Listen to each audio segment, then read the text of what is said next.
conference. They've been in the Major's office these past 3 hours framing an answer. A moment ago, the Major sent word by his orderly that he's about ready to reply, and we're waiting for him to appear. The 3 members of the Confederate delegation are sitting at the guardroom table with Colonel Chestnut, the head of the delegation. This is Chesterton Radio, your home for podcasts of works by G.K. Chesterton, plus drama, comedy, mystery, science fiction, big bands, and much more. The soundtrack to your Chesterton day at chestertonradio.com.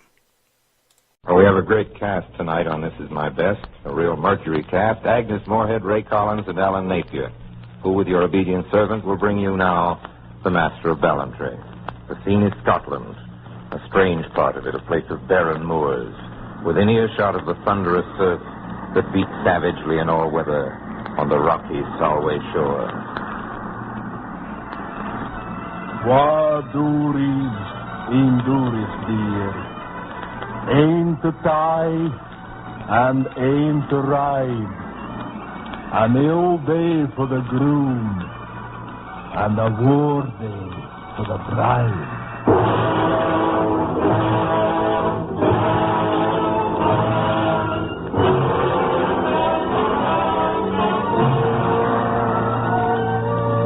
An ill day for the groom and a war day for the bride. I was the bride of my Lord of Durrisdeer. I, Alison Grange, and it fell to me to play a part in the fulfillment of that bitter prophecy.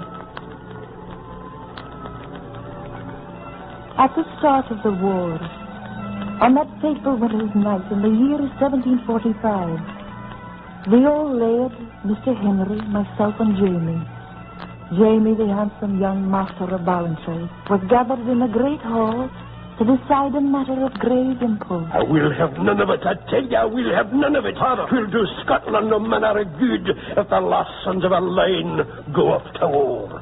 Mayhap to die in battle, and leave no heirs to carry on the name of Durrisdeer. Let Henry bide at home, then. Nay, Parrot. You dinna listen to him. He's no Durrisdeer with his fine continental manners. I am the direct heir of Durrisdeer. Well, what say you to this, Mistress Ellison?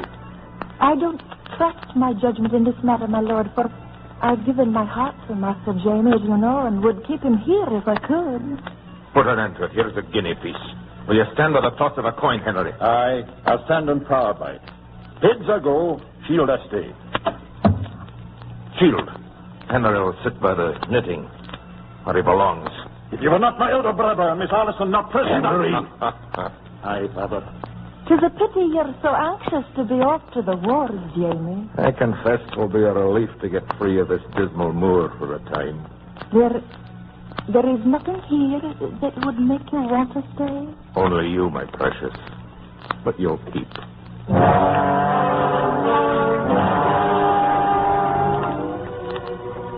And so it was Jamie rode away to the north, which was the more sorrowful for us to remember when it seemed too late. For the rebellion was a lost cause from the start, and included in the news of the rebels' defeat was the news of the death of my intended husband, the Master of Ballantrae. As soon as the old lord received the news, he called Mr. Henry to his side. Henry, I still have one son, and I'll do you this justice. It is the kinder of the two that is left. Thank you, Father. Henry, have you no tears to shed for the brother you betrayed? Betrayed, lass? He was betrayed by all of us. I, too, sent him off with a harsh word. Listen. Even in death, he stands between us. Henry. Jamie won't ever die. He's still the master of Ballantrae.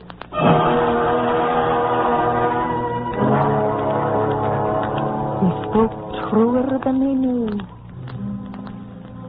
Some 8 years after that, it happened that Angus McKellar, the good and faithful steward of our house, while walking along the rocky Solway shore one afternoon, espied a stranger on the edge of Craighead. Hello there. Here, my good man. Here are some things for Durrisdeer. Durrisdeer? The master said nothing of expecting a visitor from abroad. Oh, you don't know me, my friend. I know your name and nickname. Come now. We'll miss out on supper at the hall. Mr. Henry will have something besides cold mutton on the board, I trust. Or is he still as stingy as of old? You, Cheney. I didn't know you with your London speech. You're the master. Right, McCullough. The master of voluntary. In the name of heaven, what brings you here? If the king's men learn of it, you'll surely be hanged, Master Cheney. It's the fate of all who fought with the rebels. I'll warrant my brother would not be sorry to see me hang if it were not for the disgrace that it'd bring on the family. Oh, no, Master James. Your brother has been more than loyal to you.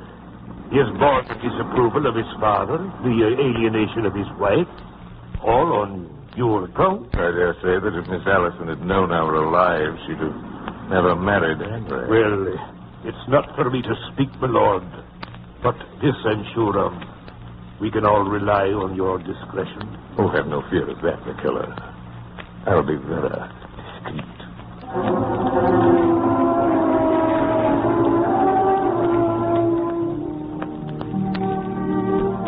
You shouldn't have come back, Jamie. I wish you hadn't. Are you like Henry? Do you wish I were truly dead? Jamie, don't say such things. How could you have married him? He was never for you. He loved me, Jamie. I thought he needed me. He's taken my name, my birthright, my intended wife. But what you feel for me deep down in your heart, he can't take that, can he? Allison, answer me. No, he can't take that. Heaven help me. I still love you, Jamie.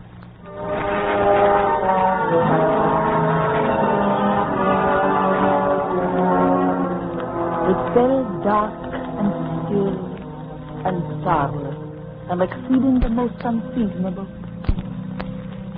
I will leave their description to one who saw them at first hand.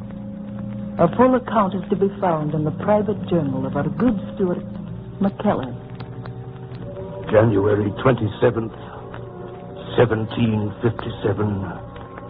May God have mercy on this house. We have set ourselves to pass the evening with a game of cards.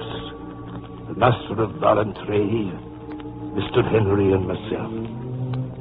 12 was already gone some time upon the clock, and the servants long ago in bed. Master Henry, it is yours to play.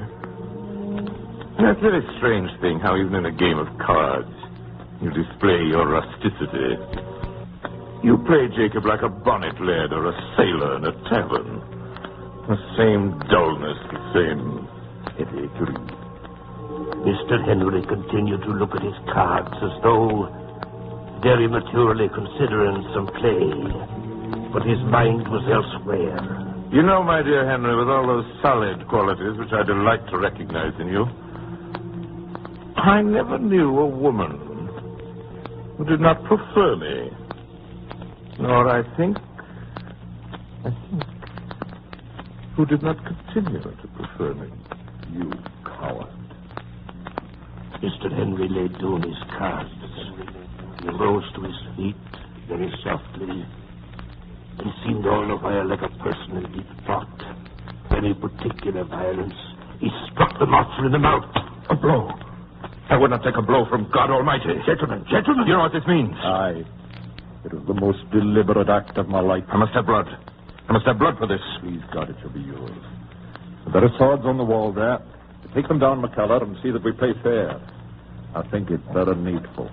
The steward here can bring a pair of candles. There is no breath of air. I took up the candlesticks and went before them, forth from the house. It was as he said. There was no breath stirring. A windless stricture of frost had boned the air, and as we went forth in the light of the candles, the blackness was like a roof over our heads. Ne'er a word was said. There was near a sound but the creaking of our steps along the frozen path. Here is the place. Set down the candles. I did as he bid me, and presently the flames went up as steady as in a chamber in the midst of the frosted trees. And I beheld these two brothers, take their places. The light is something in my eyes. I will give you every advantage, but I think you're about to die. Henry Dury, if you fall, I shift out of this country to where my money's before me. If I fall, where are you? My father, your wife, who's in love with me, as you very well know, your child who prefers me, how these will avenge me. Had you thought of that, dear Henry? He looked at his brother with a smile, then made a fence-in-room salute. Never a word, said Mr. Henry, but saluted too, and their swords rang together. I am no judge of the play, but it seems that Mr. Henry took and kept the upper hand from the engagement. It is past suit the master recognized himself as lost, and had some taste of the cold agony of fear, or he had ne'er attempted a foul stroke. He caught his brother's blade with his left hand, a practice not permitted. Mr. Henry only saved himself by leaping on one side. The master lunging, stumbled on his knee, and before he could move, the sword was through his body. He writhed a moment like a trodden worm, and then lay motionless. It was no hour for scruples. I ran back to the house and opened the lady's door without so much as a knock, and I passed boldly in. There is some calamity happened. Madam, if you cannot be very helpful, I must go elsewhere. For if no one helps me tonight, there's an end of the house of Durestier. It has come to a duel. In the name of mercy, McKever, what's wrong? You're not fit to hear. Whatever it was, you shall say first it was your fault. Oh, can you not put me out of your fault? I think that was to you. I think of none but my poor, dear, unhappy master. What of my lord? Go to him now when he sits in the hall. Speak to him. If that's what you say, give him your hand and say, I know all. And if God gives you grace enough, say, forgive me. Oh, God strengthen you and make you merciful. I will go to my husband.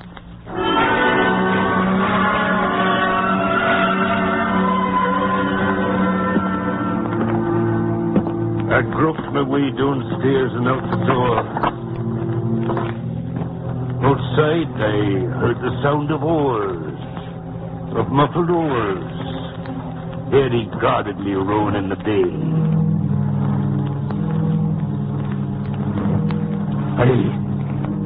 I reached the place. My heart thumped upon my ribs. The hair stirred upon my scalp. I listened till my ears ached. The night was hollow about me like an empty church. There was the blood stain, and a little further off, Mr. Henry's sword. McKellar! McKellar! It's gone. Why are you here? It's gone! What's gone? Master of Ballantrae. The body has disappeared.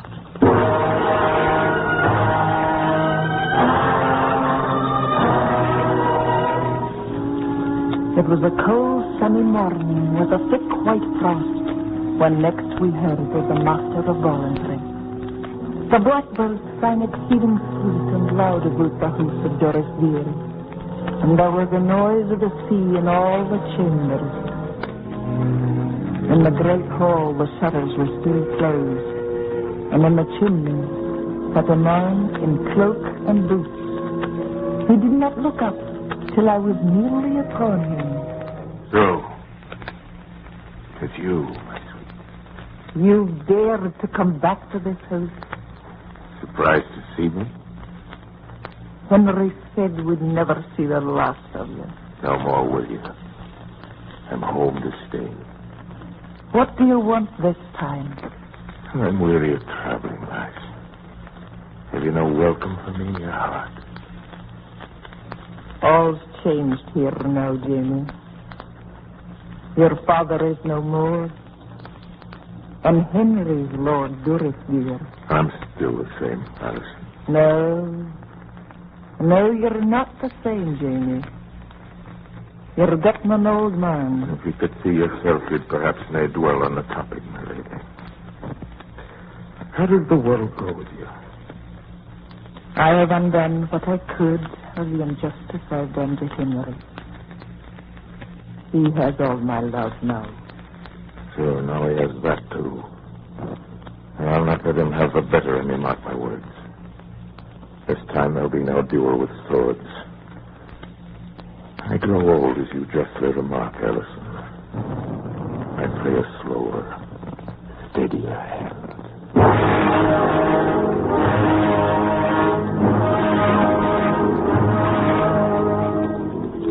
Look at him out there. Putting my son's mind against me. That's not enough. He's taken over Durrisdeer.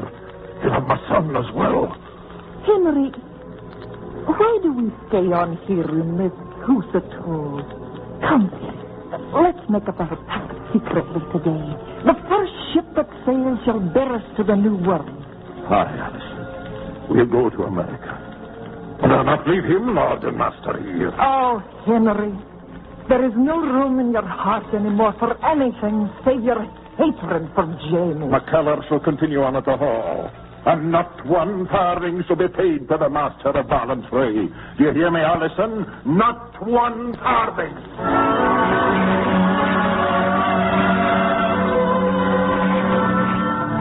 Before dawn the next morning, we slipped out of the side postern into a night of darkness, scarce broken by a star or two. And so, at last, we were gone indeed, having looked our last on the kind roof of Durrisdeer, our faces toward the barbarous country of America.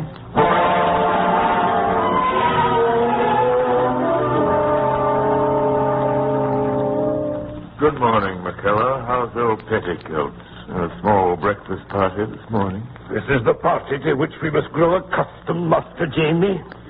The Lord, my Lady, and the children have gone upon a voyage. Tell me the details of the invasion. I have no orders to communicate their destination. But I will tell you, my dear old petticoats, they have scuttled off to the province of New York, where my lady, it appears, is the heiress of a plantation. No, now I'll follow them, McKellar, and you'll come with me. I may be poor and penniless, but I'll follow them. And when I've run my quarry down, I'll drive a wedge into that family that shall once more burst it into shivers.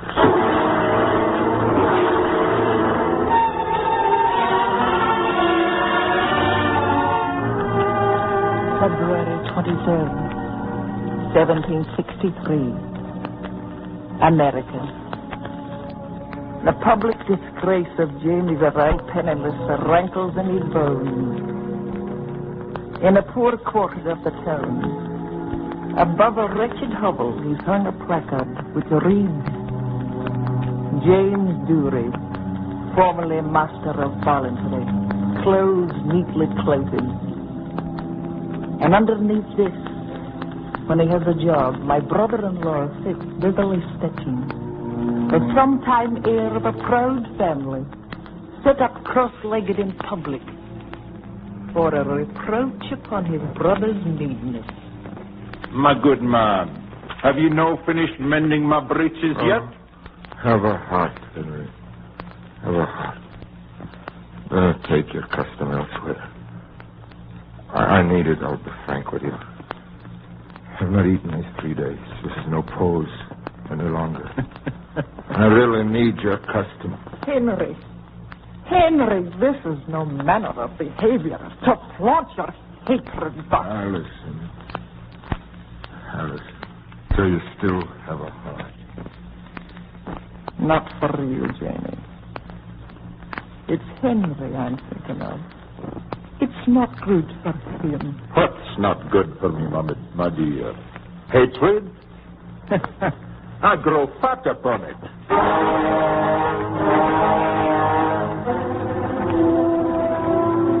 And so it was Jamie. It was Jamie this time who packed up and fled. Where to, we had no word. Not for some months. And then... My Lord and Lady, I have the painful duty to inform you that the master is dead. Dead? I don't believe it. Aye, my Lord, dead he is. Dead in the wilderness. I myself buried him. Where? What did he pretend to die of? Why, he just seemed to sicken me, Lord, in the forest. There it is. You see, Allison, he's not dead at all. He couldn't be. But good heavens, Master, the man's buried. I won't believe it till I see it for myself. Do you hear me? Not till I see it for myself.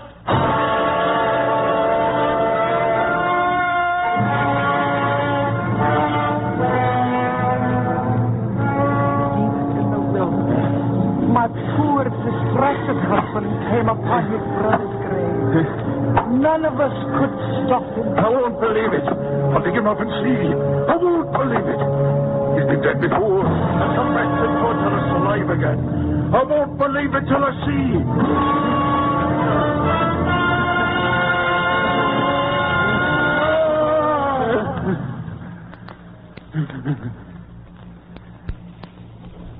Couldn't stop him. Poor Jamie's body was torn out of its grave. A still night it was, and the moon not yet set. The corpse seemed almost. He lives! Oh, my dear, you're beside yourself. I saw his eyelids flutter. I saw him look at me. With those eyes of his. He looked at me. I knew it. He's outlived me. He's outlived me. I am the resurrection and the life, saith the Lord. He that believeth in me, though he were dead, yet shall he live. My Lord of Duristine died in my arms. The two were taken back together to the city. The two brothers. Faithful old McKellar, free unto everything. With your permission, ma'am, I've penned this epitaph for them. Will you read it, please? Here lies the body of James Durrisdeer, heir to a Scottish title, a master of the arts and graces, admired in Europe, Asia, America, in war and peace, in the tents of savage hunters and the citadels of kings.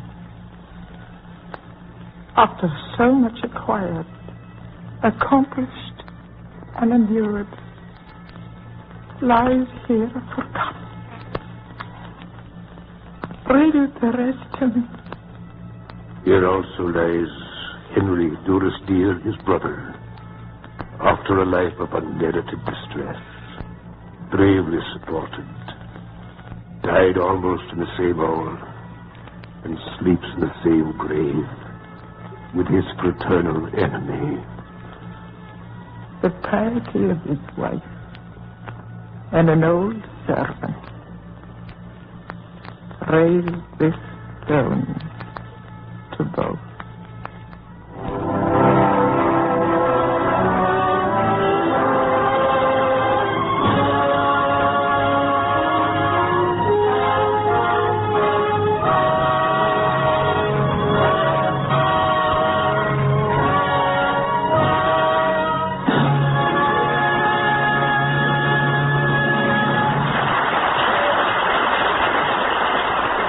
This is ChestertonRadio.com.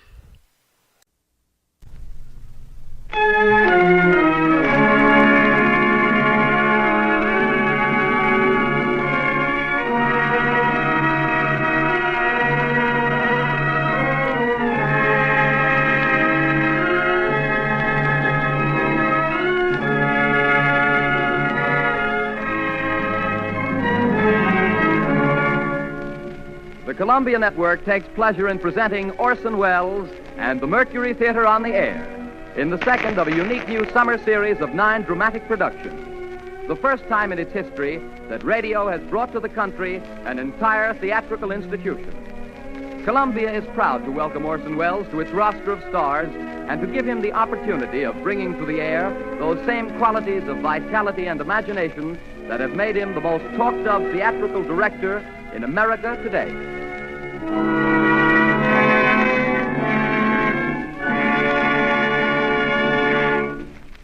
Good evening. This is Orson Welles speaking. If there's anything bloodthirstier than a werewolf, it's a pirate. And the Mercury Theater is playing safe. Now, if vampires and their ilk leave you as uncannily cold as old Dracula himself, who was staked down firmly, and it is to be hoped permanently, in his own family plot last week, then there are figures to prove that you are susceptible to buried treasure. We calculate that no decent, law-abiding citizen is immune to pirates. There are cowboys and Indians, there are gangsters and G-men, but these delights are inconstant, like the short skirt. I don't care how young you are. Nothing charms, nothing ingratiates, nothing wins like a one-legged, double-barreled buccaneer with earrings, a handkerchief on his head, and a knife in his teeth. What could be more appropriate on the starboard rail of your four-masted brigantine? If you haven't a four-masted brigantine, you have Treasure Island. It's in your library because it's a great English classic, and this evening, because it's a great story, it's on your radio. That's what I mean by playing safe. Once there was a small boy who asked his stepfather, who had written a number of books, please, to write something interesting. The stepfather, seeing his point, immediately contributed a serial to something repugnant called Young Folks, a periodical circulated among that section of the English nation known as Tiny Tots, who were very prevalent in the 80s. The name of the serial was The Sea Cook by Captain George North, and if the Tiny Tots didn't think it was interesting, they should have been boiled in oil. The story was begun, the stepfather says, on a chill September morning by the cheek of a brisk fire and the rain drumming on the window. The small boy himself helped a lot, even though Captain North got the credit, and so did a third and equally incurable small boy, the author's father. They drew a map first, the chart of an island showing very queer and wonderful attractions, Spyglass Shoulder, for instance, and Skeleton Island, and the North Cache with the bar silver. And then, on that chill September morning by that brisk fire of theirs, the three plotters buried their plunder, doubloons and louis d'or, gold and silver and rich jewels and pieces of 8. That's why the story was finally called Treasure Island.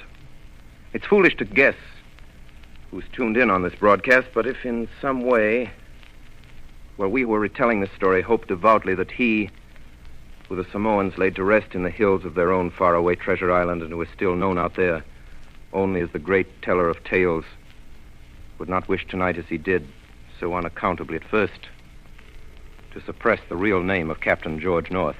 The small boy, of course, should have been decorated. It's a better world because he asked for something interesting. But then he was lucky. There are millions and millions of small boys.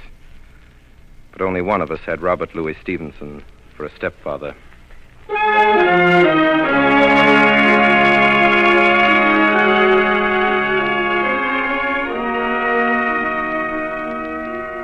Treasure Island by Robert Louis Stevenson, with Orson Welles as Long John Silver and as Jim Hawkins, who tells the story. Treasure Island.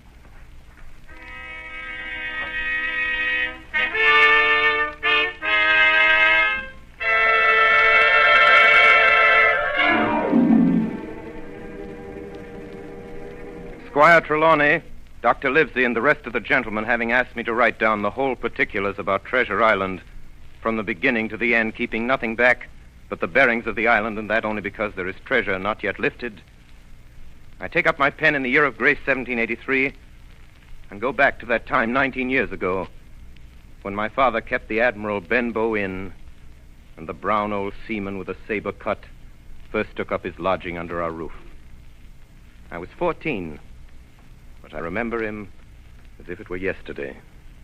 15 men on a dead man's chest. Mother called to me from upstairs. Jim? Yes, Mother? Jim, there's a man coming up the road. Go out and see what he wants. He came plodding to the inn door, his sea chest following behind him on a hand barrow.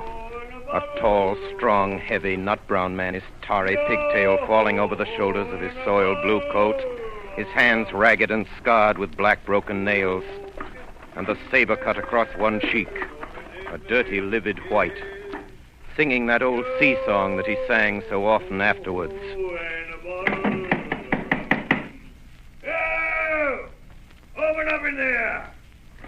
Now then, boy. Yes, sir? What do you call this place? The Admiral Benbow Inn, sir.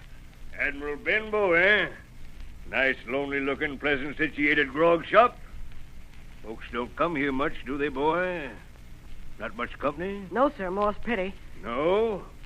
Well, then it's the berth for me. I'm a plain man, rum and bacon, eggs, all I want, and that head up there for to watch ships off. I have a mind to stay here a bit. Here, you matey. You with the wheelbarrow. Bring up alongside. Help up my chest. You two boys, heavy. Yes, sir. Call me Captain, boy. Captain. Yes, Captain.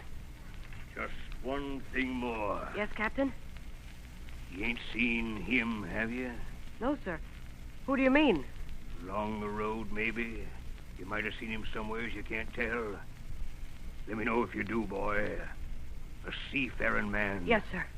With one leg. Yes, sir. Captain! Yes, Captain. Bring me a noggin of rum, boy.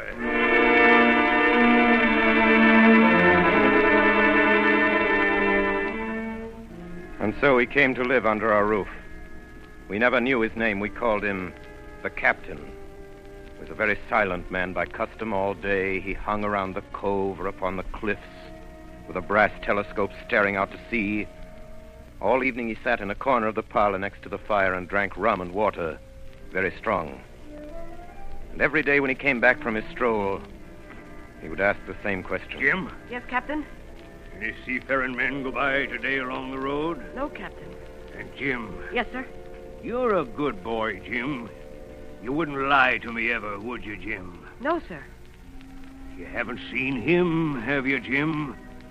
Jim, there's a silver fourpenny for you on the 1st of every month if you'll keep your weather eye open for a seafaring man with one leg.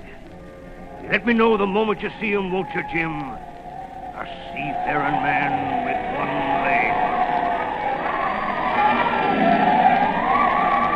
How that personage haunted my dreams. On stormy nights when the wind shook the four corners of the house and the surf roared along the cove and up the cliffs, I could see him in 1,000 forms. Now the leg would be cut off at the knee, now at the hip. Now he was a monstrous kind of a creature who had never had but one leg, and that in the middle of his body.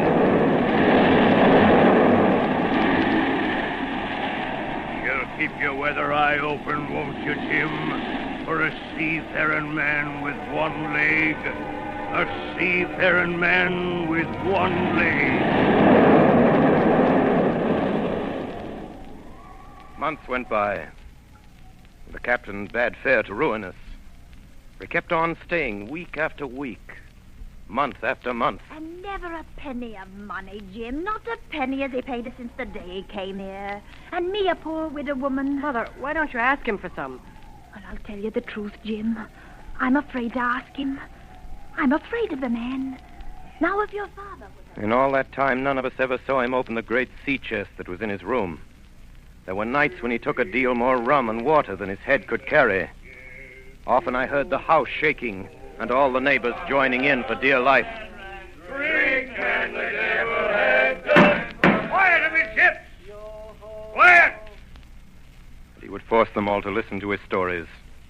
Dreadful stories they were, about hanging and walking the plank and storms at sea and the dry Tortugas and wild deeds and places on the Spanish Main.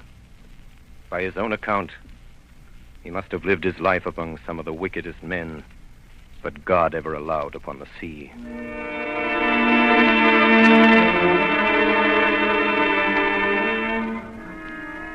The captain had been living with us almost a year when there occurred the first of the mysterious events that rid us at last of his presence. It was one January morning, very early, a pinching, frosty morning. The captain had risen earlier than usual and set down the beach with his telescope under his arm. My mother was upstairs and I was lying at the breakfast table against the captain's return when the parlor door opened and a stranger stepped in. Sonny, come here, Sonny. Is this table for my mate Bill? I don't know you, mate Bill. I'm laying this for a man who stays in the house. We call him the captain. Well, my mate Bill would be called the captain like as not. Now, we'll put it for argument like that your captain's got a cut on one cheek. And we'll put it, if you like, that cheek's the right one, eh? Well, God save me, there he is now. There's my mate Bill. That's him with a spyglass under his arm. Bless his old heart, to be sure. You and me'll just get back behind the door, sonny. And we'll give Bill a little surprise, we will. Bless his heart, I says again. Or a dead man's chest. Yo!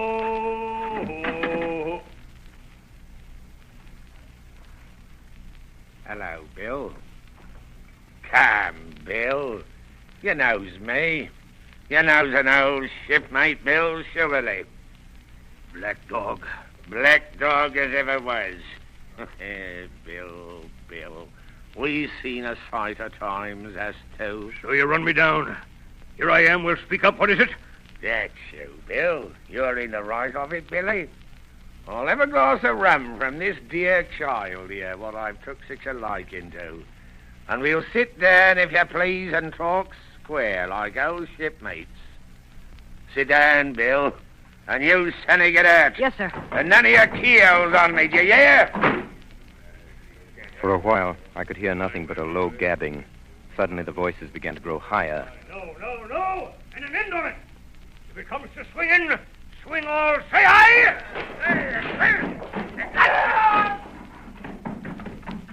I saw Black Dog streaming blood run off down the road. Presently, the captain returned, alone. Jim, give me some rum. Captain, are you hurt? I must get away from here. Get away, that's what. I must get away from here. What's happened, Jim? What's happened? It's the captain, Mother. The captain? Oh, dearie me, what a disgrace. I've been afraid of something like this ever since he came into the house with that old chest of his. I got the rum and tried to put it down his throat, but his teeth were tightly shut and his jaws were as strong as iron. An hour later, our friend Dr. Livesey came. Doctor, what shall we do? Where is he wounded, Doctor? Wounded? A fiddlestick's end. No more wounded than you or I. The man's had a stroke.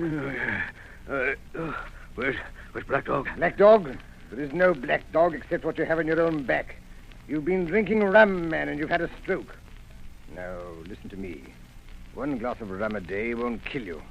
But if you take one, you'll take another and another, and then you'll die. Die and go to your own place like the man in the Bible, and the world will be rid of a very dirty scoundrel. Do you understand that? The name of rum for you is death.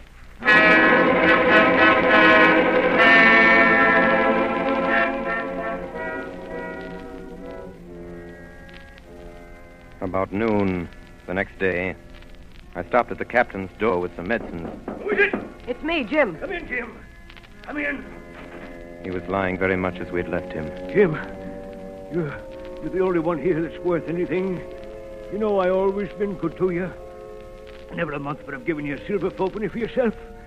Now you see, mate, I'm pretty low and deserted by all. Jim, you'll bring me a noggin of rum, won't you, matey? But the doctor... Doctors is all swabs! If I don't have a drain of rum, Jim, I'll have the horrors. I've seen some of them already. I've seen old Flint in the corner there behind you, as plain as print. I've seen him.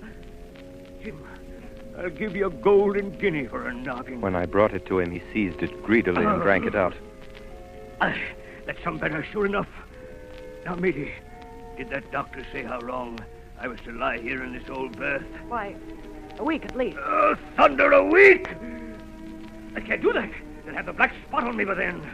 The lovers is going about getting the wind of me this blessed moment. Lovers is couldn't keep what they got and want to nail what's another's. It's in my old sea chest, Jim. The thing they're after. They'll tip me the black spot, I know it. I was first mate, I was.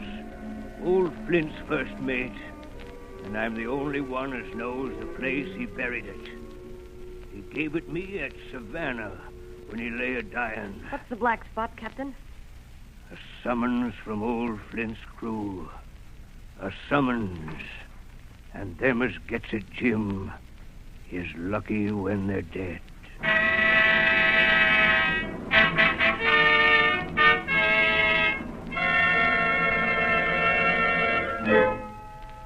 So, a week went by. And then, about 3 o'clock of a bitter, foggy, frosty afternoon, I saw someone drawing slowly near along the road. He was plainly blind, for he tapped before him with a stick, and he wore a great green shade over his eyes and nose, and he was hunched as if with age or weakness, and wore a huge old tattered sea cloak with a hood.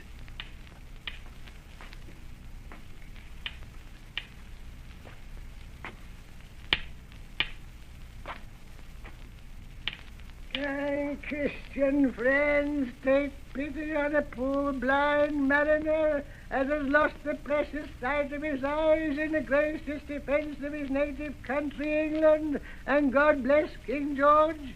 Where or in what part of this country he may now be? You were at the Admiral Benbow Inn, sailor. Eh? Black Hill Cove. I hear a voice, a young voice. It's here where I miss me deadlights. Will you give me your hand, my kind young friend, and lead me in to the captain? I held out my hand, and the horrible, soft-spoken, eyeless creature gripped it in a moment like a vice. No, boy. Take me in to the captain. Sir, upon my word, I dare not. You heard me. Take me in straight. Oh! Will you take me into the captain? Yes, sir. Good. And when I'm in view, say to him, he's a friend for you, Bill Bones. If you don't, I'll twist your arm right out of your body. Do you hear? Yes, sir. Stash your patter, damn you. Now, forward march.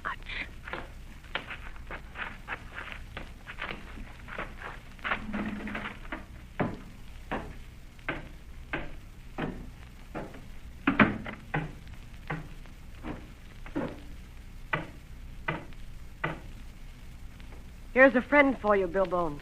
Now, Bill, sit where you are. Business is business. Hold out your left hand, Bill. Boy, take his left hand by the wrist and bring it near to my right. Here's a little bit of paper for you, Bill Bones. Now that's done, I'll be going. Goodbye, Bill. Goodbye.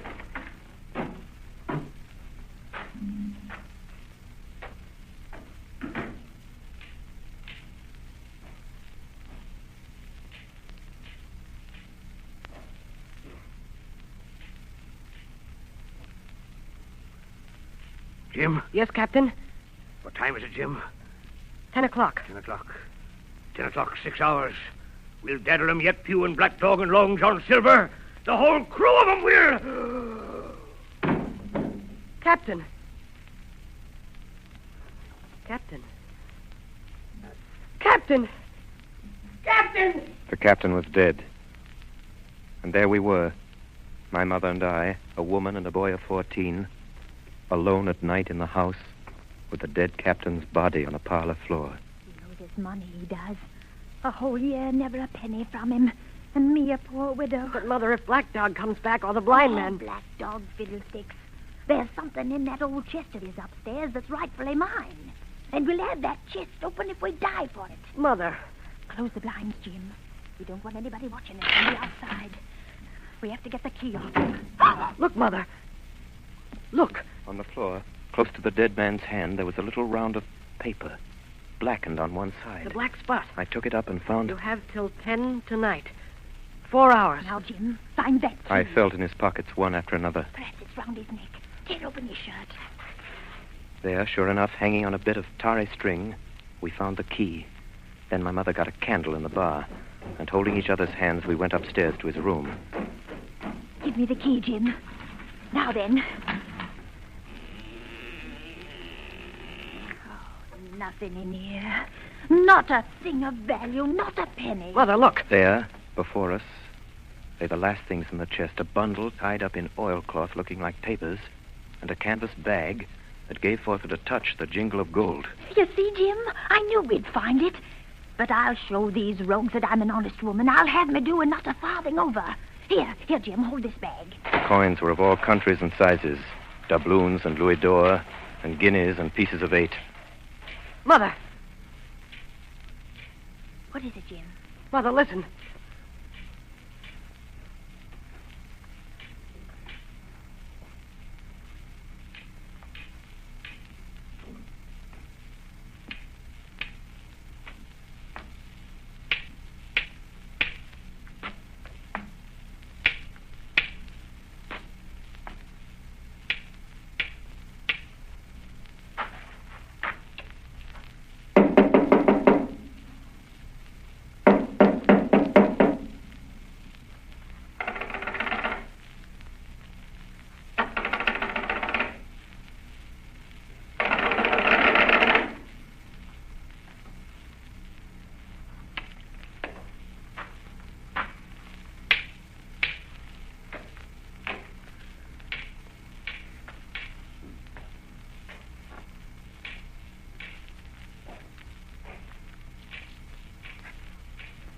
Come, Mother.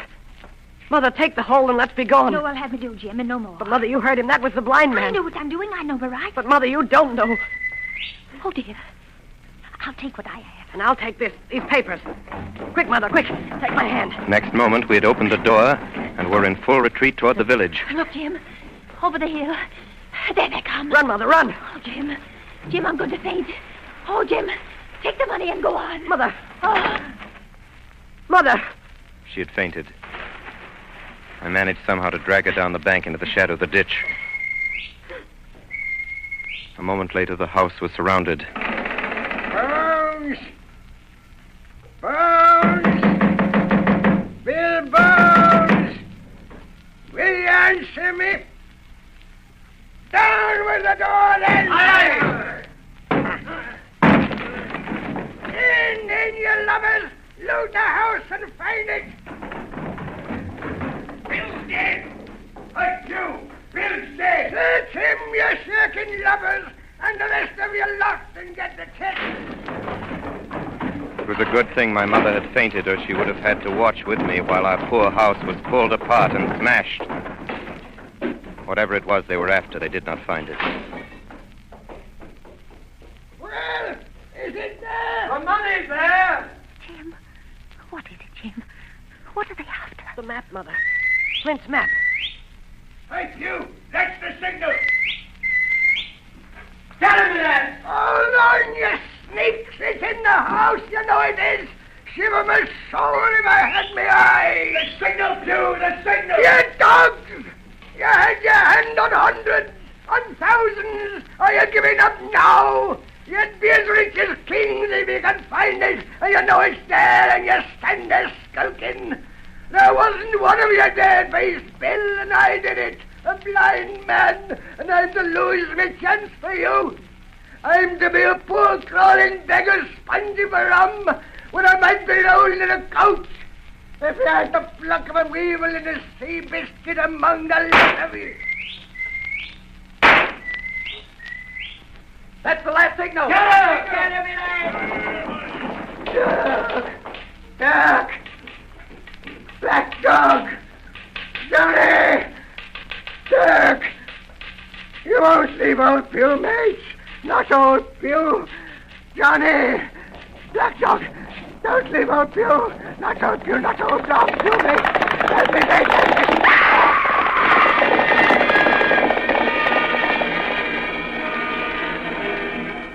When they picked him up where he lay on the road on his side, Pew was stone dead. The horsemen, as it turned out, were revenue officers who had some news of a strange lugger in Kit's Hole and had set forth that night in our direction. They took my mother to a neighbor's house. Well, Hawkins, they got the money, you say? Well, what in fortune were they after? More money, I suppose? No, Sergeant. Not money, I think. In fact, sir, I believe I have the thing in my breast pocket.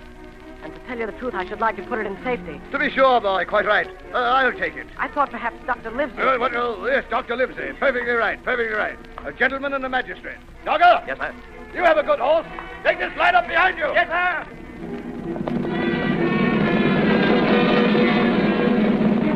We rode hard all the way till we came to Dr. Livesey's door.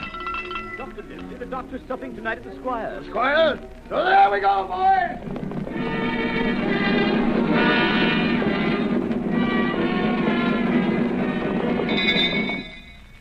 We had arrived at the Squire's.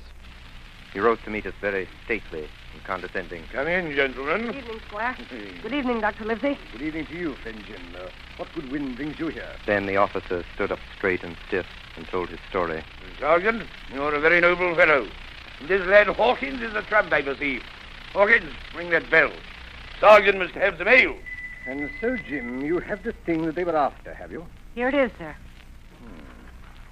You've heard of this Captain Flint, I suppose, Squire? Heard of him? Heard of him, you say? He was the bloodthirstiest buccaneer that sailed. Blackbeard was a child to Flint. The Spaniards were so prodigiously afraid of him that I tell you, sir, I was sometimes proud he was an Englishman. What interests me is, had he money? Money! One of those villains after but money. That we shall soon know. What I want to know is this.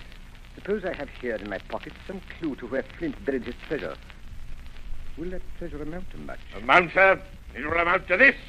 If we have the crew you talk about, I fit out a ship in Bristol dock and take you and Hawkins here along, and I'll have that treasure if I search a year, sir. Very well. Now, if Jim is agreeable, we'll open the packet. A map of an island with latitude and longitude and writing. Tall tree, spyglass shoulder, bearing a point to the north of northeast. Skeleton Island, southeast by east, 10 feet. The bar silver is in the north cap. Lindsay, you'll give up this wicked practice at once. Tomorrow, I start for Bristol. In 3 weeks' time, 3 weeks, 2 weeks, 10 days, we'll have the best ship, sir, and the choicest crew in England. Hawkins shall come as cabin boy. You Livesey as ship's doctor. I am admiral. I'll go with you, Squire. So will Jim, and be a credit to the undertaking. There is only one man I'm afraid of. Who's that? Name the dog, sir. You, sir, for you cannot hold your tongue.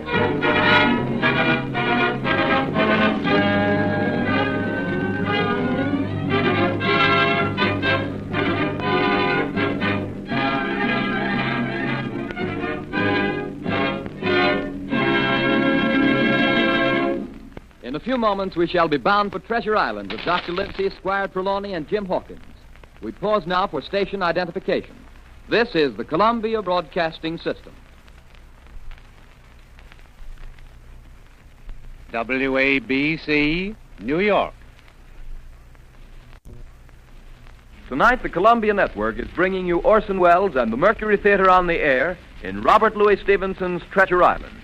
As Jim Hawkins was telling us, we are eager to leave the Benbow Inn behind and set out for the docks in Bristol.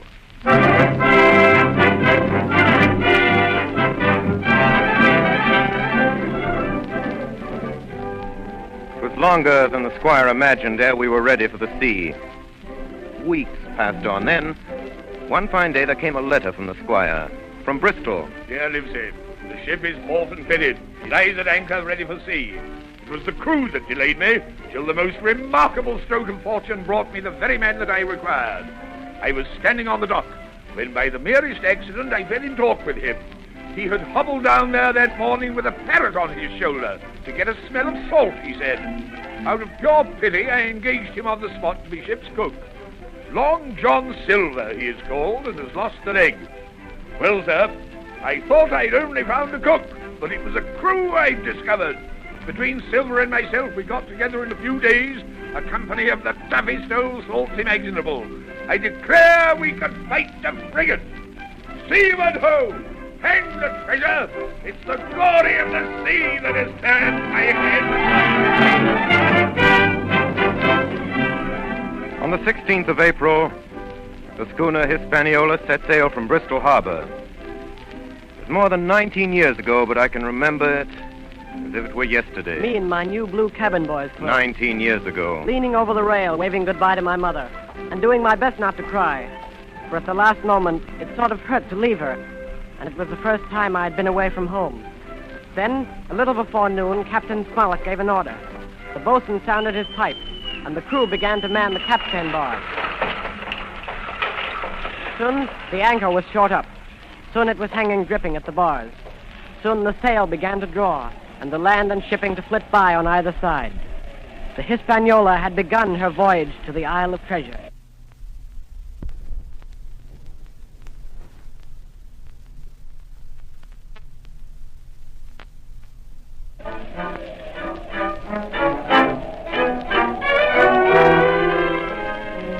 the second day out, I made the acquaintance of our one-legged ship's cook, Long John Silver. Hey there, boy. Come in. Come on into Long John's galley. To tell you the truth, at the very first mention of Long John Silver in the squire's letter, I had taken a fear in my mind that this might be the very one-legged sailor that I had watched for all those months at the Benbow Inn. But one look at him was enough. I had seen Captain Bones and Black Dog and Blind Pew, and I knew what a buccaneer looked like. Very different from this clean and pleasant-looking sea cook. His left leg was cut off close to the hip, and under the left shoulder he carried a crutch, which he managed wonderfully, hopping about on it like a bird. Pieces of eight. Pieces of eight. Pieces of eight. Are you Mr. Silver, sir? Yes, me lad, such is my name to be sure. And you're Hawkins, eh? Nobody more welcome than yourself, me lad, in old John's galley. Sit down, hear the news. Your first trip to see Hawkins? Yes, sir. Well. Well, there's a lot of things you're going to learn before this here voyage is over. What do you think, Hawkins? And if there's anything you want to know, Hawkins, you just come to old John Silver and ask him, see? He'll tell you. His galley was as clean as a new pin. The dishes hanging up burnished, and his parrot in a cage in one corner. Yes, Captain Flint. I call my parrot Captain Flint. Yeah, the parrot, that's the famous buccaneer. Yes, Captain Flint, predicting success to our voyage. Wasn't you, Captain? Yeah, she's a powerful old bird, is Captain Flint. 200 years old if she's a day, and if anybody's seen more wickedness, it must be the devil himself. She sailed with England, the great Captain England, the pirate, on the old Walrus. It's Flint's old ship. As I've seen her muck with the red blood and fit to sink with gold. She's been at Madagascar and at Malabar and Suriname and Providence and Portobello. To look at her, you'd think she was a baby, Hawkins, but you smell powder, haven't you, Captain? Stand by to go about. And blood, eh, Captain? Order amidship. Animal hands. And pieces of eight, eh, Captain? Pieces of eight. Pieces of eight. Pieces of eight. Pieces of eight. Pieces of eight. At the end of the third week, we left Madeira behind us. The ship proved to be a good ship. The crew seemed to be capable seamen. There was only one man aboard who was not satisfied, and that was the ship's master, Captain Smollett. I'll speak plain. I don't like it. I don't like this cruise. I don't like the men. I don't like me officers. That's short and sweet. But nobody paid much attention to him. Every man on board seemed well content. Double grog was served on the least excuse. There was duff on odd days, and always a barrel of apples standing broached in the waist, for anyone to help himself that had a fancy. Never knew good come of it yet. Spoil folks' lands, make devils. That's my belief. We're not home again yet. But good did come of that apple barrel. It was about the last day of our outward voyage. Sometime that night, or at latest before noon of the morrow, we should sight the Treasure Island. Just after sundown, when all my work was over, I thought I should like an apple. I ran on deck.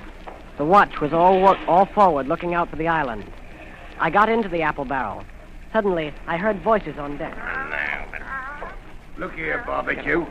How long are we going to stand off and on like a blessed bumboat? Why, thunder, I want to go into that cabin, I do. I want their pickles and wine and that. How long? By the powers, the last moment I can manage, and that's how long. How many tall ships, think you, have I seen laid aboard? And how many brisk lads drying in the sun at Execution Dock? And all for this same hurry, and hurry, and hurry. Here's a first-rate seaman, Captain Smollett. Sails the blessed ship for us. You're all seamen aboard here, I should All think. forecastle hands, you mean? I know the sort you are. You're never happy till you're drunk. It's your long job. I don't know where this treasure is, do I? No more to use as you, and here's this squire and doctor with a map and such. Well, then I mean this squire and doctor shall find the treasure for us and help us to get it aboard, by the powers.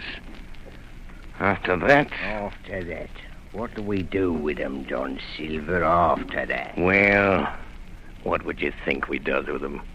Put 'em ashore like maroons, or cut 'em down like that much pork? Duty is duty, mates. Wait. Wait is what I says. When the time comes, why, let her rip. Land ho! What's that? What's that? Land ho!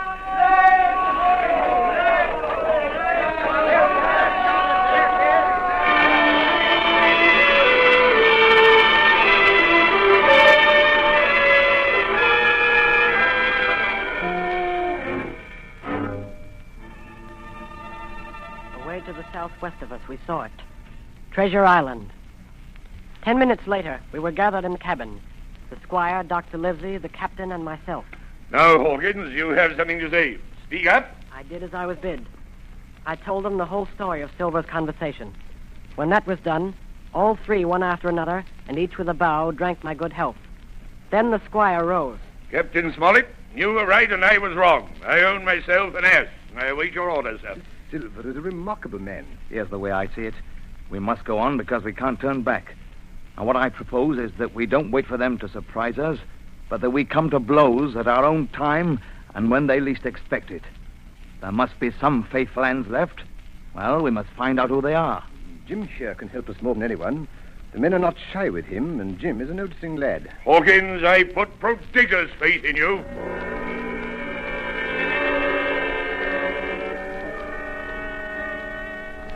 In the meantime, talk as we please. There were only 7 out of 26 on whom we knew we could rely. And of these 7, I was a boy. So that the grown men on our side were 6 to their 19. Next morning, there was not a breath of air moving, nor a sound, but that of the surf booming half a mile away along the beaches. A peculiar stagnant smell hung over the anchorage. The heat was sweltering, and the men grumbled fiercely over their work. Mutiny, it was plain, hung over us like a thundercloud. Around noon, Captain Smollett came up on deck. Hey, lads! We're not saying we're all trying out a sort. Quick to the shore alert nobody, so you can take the gig. And as many as please may go ashore for the afternoon. Hey! Hey, wait a bit, Ben. What's the hurry? John Silver suspected a trick. He hopped around the deck on his one leg. Ben, what's the hurry? Wait a bit, will you, man? Soon the party was organized. 6 fellows were to stay on board, and 13, including Silver, began to embark. Suddenly, I had a mad notion to go ashore, too. In a jiffy, I had slipped over the side and curled up in the foresheets of the nearest boat. No one took notice of me. The crews raced for the beach. No sooner had we touched shore than I leaped out and plunged into the nearest thicket. Behind me, I could hear John Silver's voice. Hey, Jim! Jim, my boy! Hey, Jim! Jim! Jim! Jim! John Silver was quick at his work. 2 faithful members of the crew were murdered on the island that afternoon. Only an hour after we landed.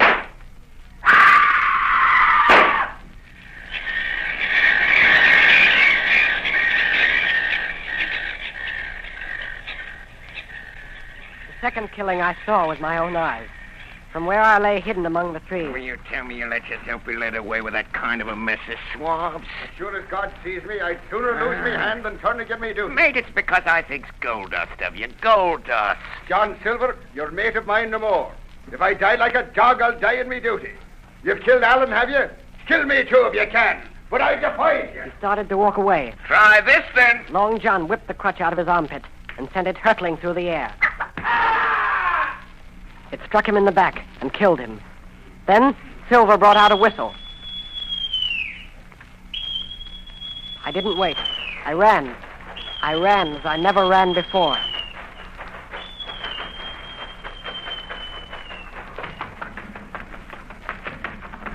Daddy McGraw!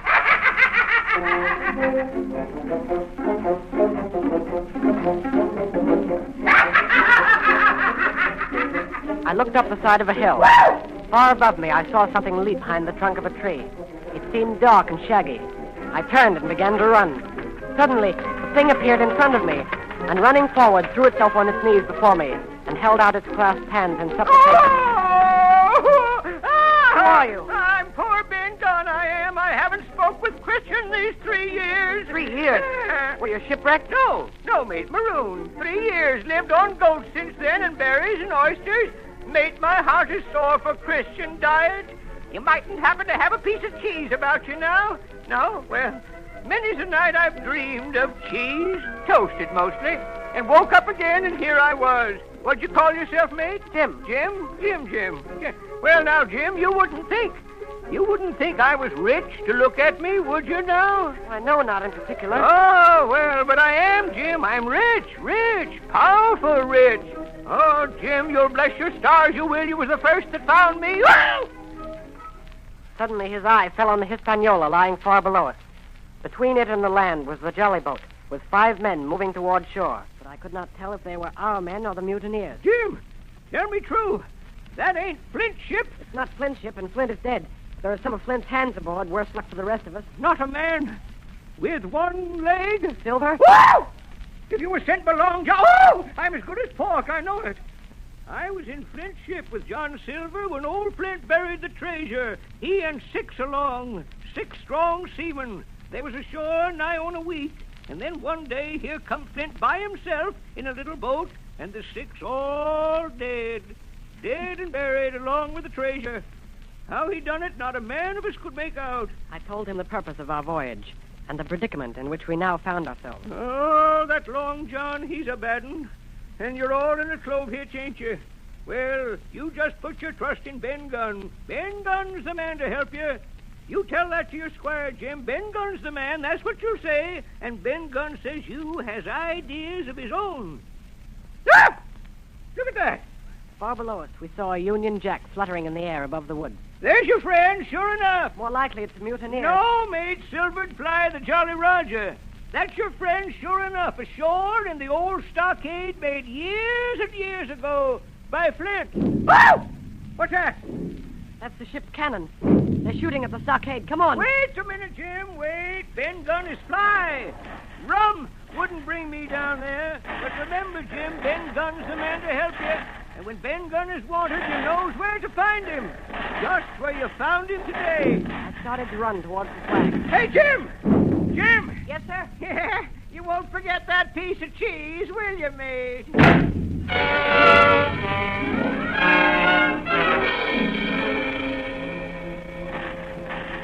It was less than a mile to the stockade. It was heavy running through the woods. The shooting was getting louder. Suddenly before me, I saw a clearing. The smoke of muskets fired nearby. Hey there! Who goes there? Hey! Don't shoot, it's me! Who's me? Me! Jim Hawkins! It's Steve! A moment later, I was over the stockade among my friends. And soon afterwards, the firing ceased. The mutineers were saving their powder. The stockade was a good place, with a paling 6 feet high all around it. We could have held it against the regiment. And here Captain Smollett decided to stay and await our enemy's next move. I told Dr. Livesey and the squire about Ben Gunn. Hey! Flag a truce! Flag a truce! Who's that? It's Silver. Keep indoors, men. 10 to 1, this is a trick. Who goes? Stand or we fire. Flag a truce! Doctors, watch on the lookout. Dr. Livesey, take the north side, if you please. Yes. Jim, the east. Gray, west. The watch below, all hands to load muskets. Lively, men, and careful. What do you want with your flag of truce? Captain Silver, sir, come to my terms. Captain Silver? Why, you black-hearted scoundrel! Silence, sir. Silence. If you wish to talk to me, you can come, and that's all. If there's any treachery, it'll be on your side, and the Lord help you. That's enough, Captain. A word from you's enough. I know a gentleman, and you may lay to that. You'd better sit down. You ain't a-gonna let me inside, Captain? It's a main cold morning, to be sure, sir, to sit outside upon the sand. Oh, there's Jim, top of the morning to you, Jim. Well, there you're all together like a happy family in a manner of speaking. If you've anything to say, my man, better say it. Right you were, Captain Smollett. Duty is duty, to be sure. Well, here it is. We want that treasure. We'll have it. That's our point. You just soon save your lives, I reckon, and that's yours. You have a chart, haven't you? That's as may be. Oh, well, you have. I know that.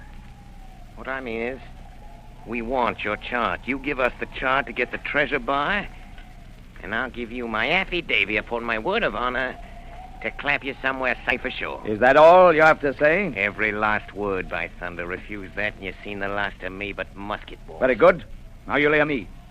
If you'll come up one by one, unarmed, I'll engage to clap you all in irons and take you home to a fair trial in England. If you won't, as my name's Alexander Smollett, I've flown Miss Sovereign's colors, and I'll see you all to Davy Jones. You can't find the treasure. You can't sail the ship. And you can't fight us. I stand here and tell you so. And at the last good word you'll get from me. Now, tramp, me lad. Laugh. Laugh, by thunder, laugh. For an hour doubt, you'll laugh on the other side. And then the die will be the lucky ones.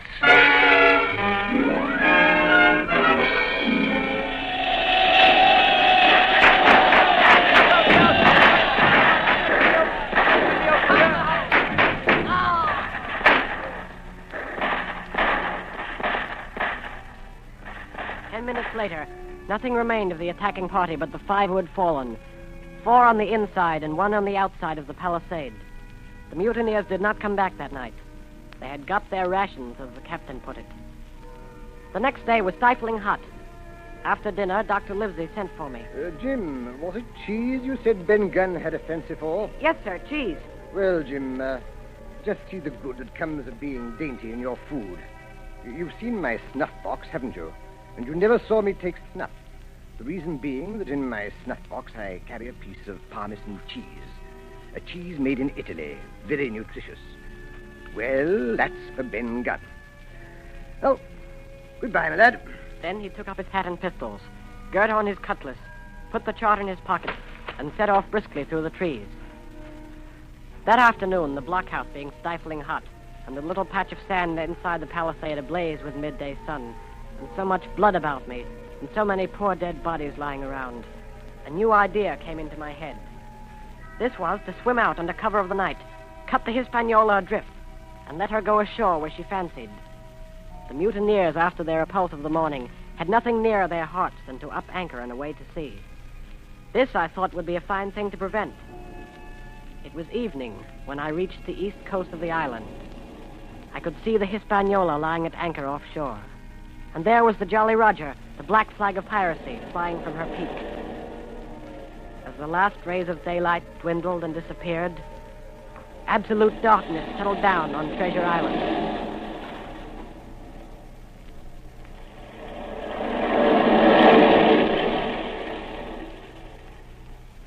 The next night, I was back on land. I was proud of myself, and with good reason. I had grounded the Hispaniola, beached her up tidily in the North Inlet with no harm done, safe from the mutineers. I had no trouble finding the stockade. Coming in from the shore, keeping close in shadow where the darkness was thickest, I crept into the blockhouse. I could see nothing. The doctor and the squire must have worried about me. I should lie down in my own place, I thought, and enjoy their faces when they found me in the morning. I felt for a place to lie down. Pieces of 8! Pieces of 8! Now go! Pieces of 8! Now go! Bring a torch, Dick. Well, shiver my timbers. Jim Hawkins. Dropped in like, eh? Quite a pleasant surprise for poor old John. I've always liked you, I have, Jim, for a lad of spirit. I picked her my own self when I was young and handsome.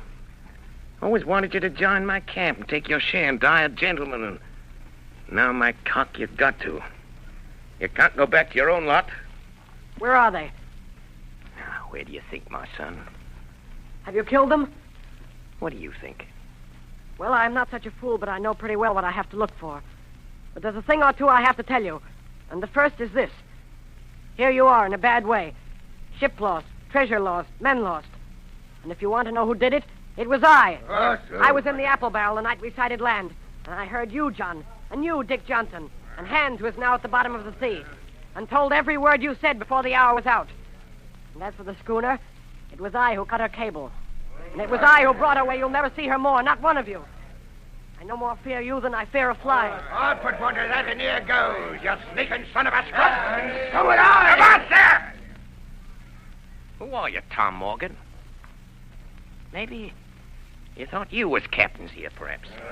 I killed the boy. Did any of you gentlemen want to have it out with me? Him that wants it shall get it. You won't fight, then by thunder you'll obey. You may lay to it. I like that boy now. Never seen a better boy than that. He's more a man than any pararati in this here house. What I say is this, let me see him that'll lay a hand on him, that's what I say. And you may lay to it. seem to have a lot to say. Pipe up and let me hear it, or lay to. John, What? we got something for you, Jordan. Step up, I won't bite you. Hand it over, lubber. The black spot. I thought so. What's on it? Deposed. Deposed, that's it, is it? Very pretty wrote, to be sure. Like print, I swear. But it ain't one bit prettier wrote than this. What's that? And what does it look like, lads? A chart, that's what it is. A chart! A chart of this island, old Flint's chart.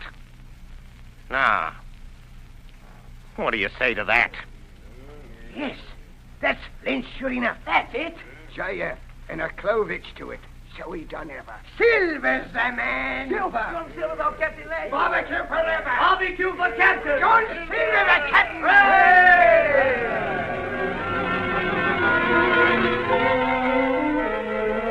That was the end of the night's business.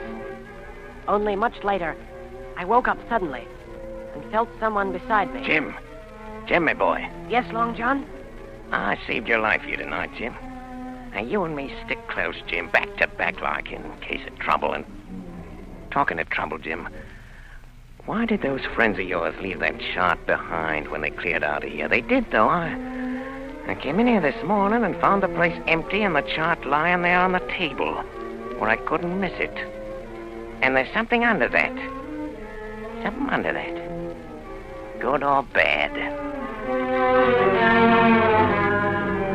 The next morning, we set out after the treasure. Tall tree, spyglass shoulder, bearing a point to the north or northeast. Skeleton Island, east, southeast, and by east, 10 east. Hey, over there! Come quick! At the foot of a pine, half covered with green creeper, a human skeleton lay on the ground. A skeleton, by God! It lay perfectly straight, the feet pointing in one direction, the hands raised above its head like a diver's, pointing directly in the opposite. It ain't natural. It ain't natural, but you know, lads, I've a notion in my old numbskull. Now, here's the compass. There's the tip-top point of Skeleton Island sticking out like a tooth. Just take a bearing, will you, along the line of them bones? East, southeast, and by east. I thought so. There's the pointer. Right up there's our line for the Pole Star and the Jolly Dollars. This is one of Flint's jokes, and no mistake. Him and these 6 was alone here. Alone, he killed 'em. Every man. And this one yawled up here and laid down by the compass, yes. 6 they were, and 6 we are.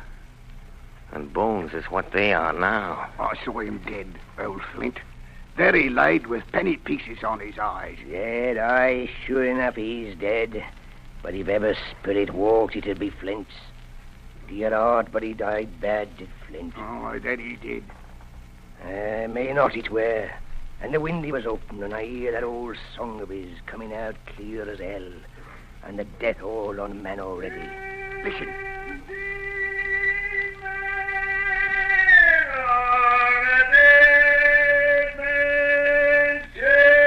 Do you hear what I hear?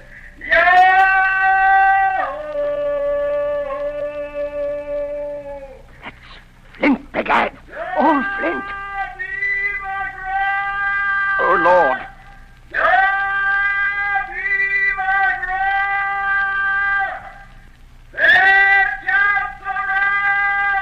It was his last words.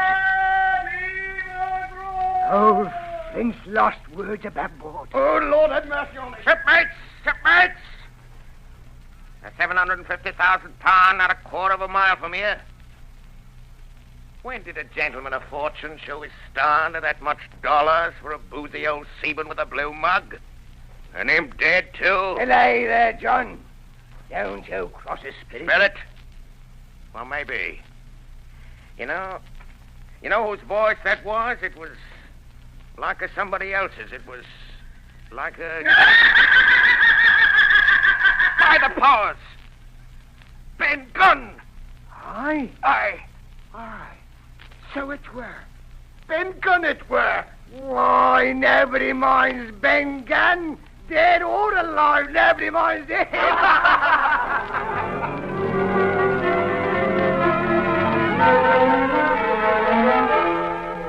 Spyglass schilder, bearing a point to the northeast, Skeleton Island, southeast and by east, 10 feet. Hey, mate, here's the tall tree! The first of the tall trees was reached, and by bearing proved the wrong one. So did the second. So the third. Here it is! Aye! Long John! Mary! Here it is! Before us was a great excavation. In this was the shaft of a pick broken in two, and the boards of several packing cases strewn around, all branded with the name Walrus, the name of Flint's ship. The treasure had been found and rifled. The 700,000 pounds were gone. We turned and saw above us on the edge of the pit Ben Gunn, Dr. Livesey, Gray, and the squire, all with muskets. The doctor's plan had worked. The pirates had fallen into his trap.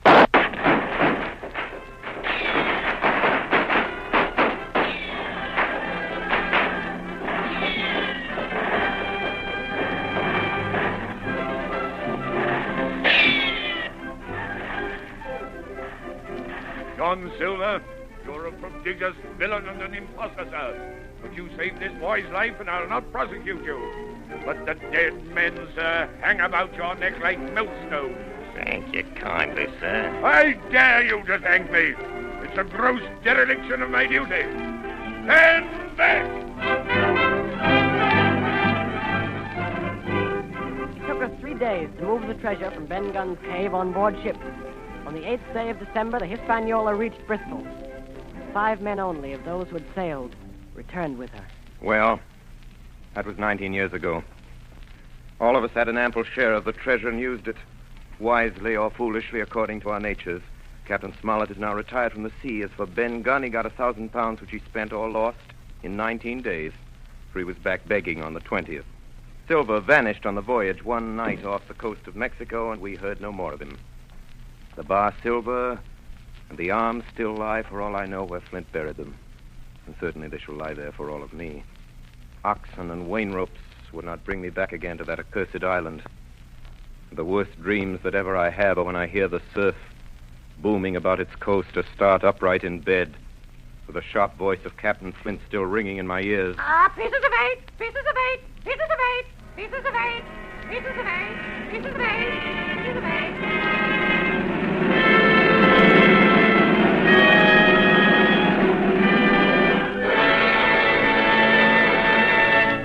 You have been listening to Treasure Island, starring Orson Welles as Long John Silver in his own radio version of Stevenson's great adventure story. This is the second in a series of 9 special broadcasts presented by the Mercury Theater. And here is Orson Welles himself, writer, director, and star of these programs, to tell you about next week's production. Orson Welles. First of all, I'd like you to meet Jim Hawkins, Jr. Our leading man is 14 years old. Last season, he made a really startling contribution to the stage history of Shakespeare's plays. This was during the course of some experiments with the Mercury Theater sprinkler system. As a consequence of what must certainly have been extensive research in that field, he caused it to rain, actually to rain, and copiously to rain, where in more than 300 years it has never rained in Julius Caesar before. It rained on Brutus. It rained all over Brutus. In the Forum, I was Brutus, and I ought to know. Now, as dramatic criticism, I found this telling and even final. There's a surprise item in the funeral scene. I can assure you that the unexpected appearance on the stage of so many gallons of real water created in us all an impression that was almost overwhelming. Our popular leading man says that he did it all with a match. I don't dare think what he'll do. He's old enough to run for president. But meanwhile, no matter what happens to the plumbing, he can always work for the Mercury. As you've probably discovered, he's something more than a very gifted performer. And as I told you, he's something less than 15. His name shall not be withheld. I refer to that fine old actor Arthur Anderson. Mr. Anderson is not new to the microphone nor the Mercury. He was prominent in Shoemaker's Holiday and in Julius Caesar as Brutus's boy Jeeves, the sleepy-eyed, silver-throated Lucius in brass buttons. He was at least unforgettable. As to our celebrated Mark Antony, George Coulouris, who has always somehow cleverly escaped Rainmaker Anderson, he played Captain Smollett tonight. Eustace Wyatt, late housebreaker of Heartbreak House, was the squire. Ray Collins is responsible for Ben Gunn, among other things.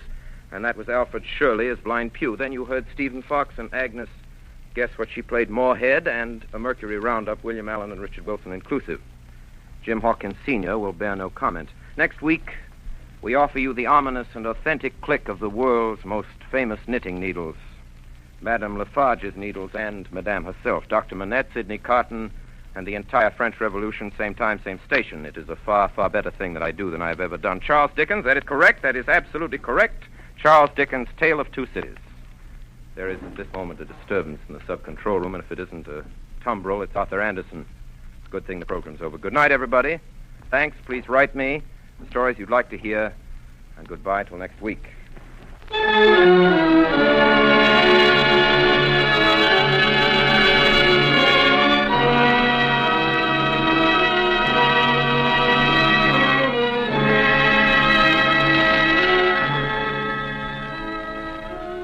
Remember, 9 o'clock Eastern Daylight Saving Time next Monday night for the Mercury Theater on the Air with The Tale of Two Cities by Charles Dickens.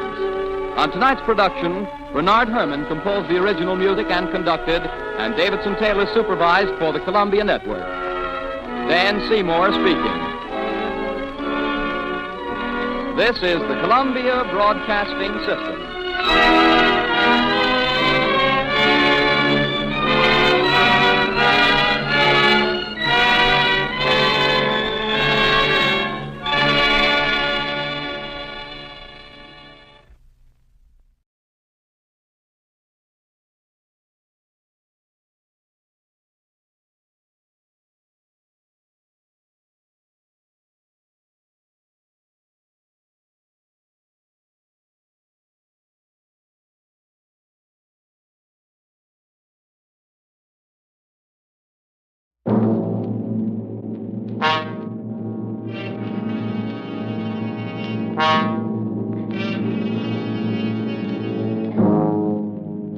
Started your Christmas shopping yet?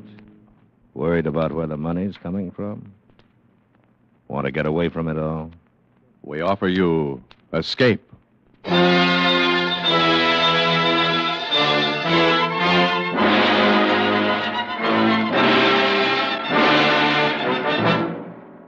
You were seated around a green felt table with a dozen desperate men, waiting for the turn of a card. If it's the ace of spades, you will be next. And you desperately desire the impossible. Escape. Escape. Produced and directed by William N. Robeson, and carefully plotted to free you from the four walls of today for a half hour of high adventure. Tonight we escape to London of the last century. A London of gas lights and hansom cabs. A London where a gentleman still valued his word of honor above his life.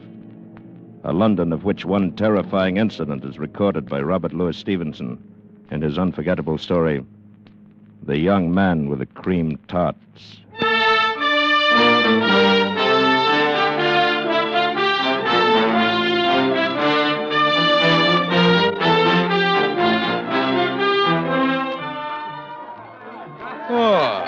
Bored?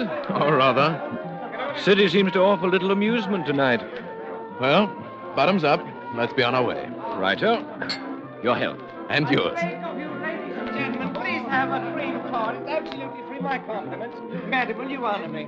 Sir, will you honor me? Well, now, what's this? A young man with a tray of cream tarts. He's giving them away. Well, perhaps one of the turns on the bill. Perhaps.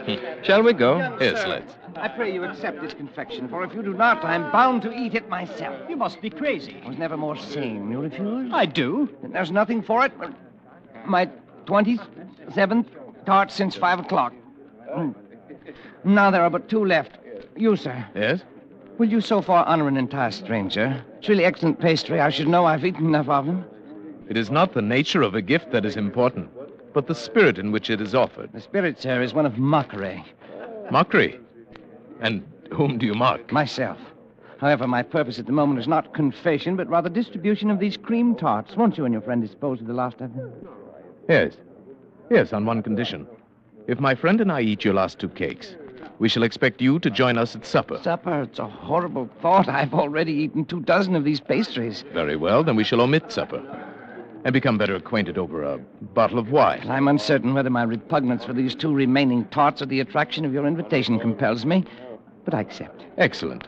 Then let us finish off your pastry and seek a more quiet place. How about Michelle's in Soho? Splendid. Shall we go? An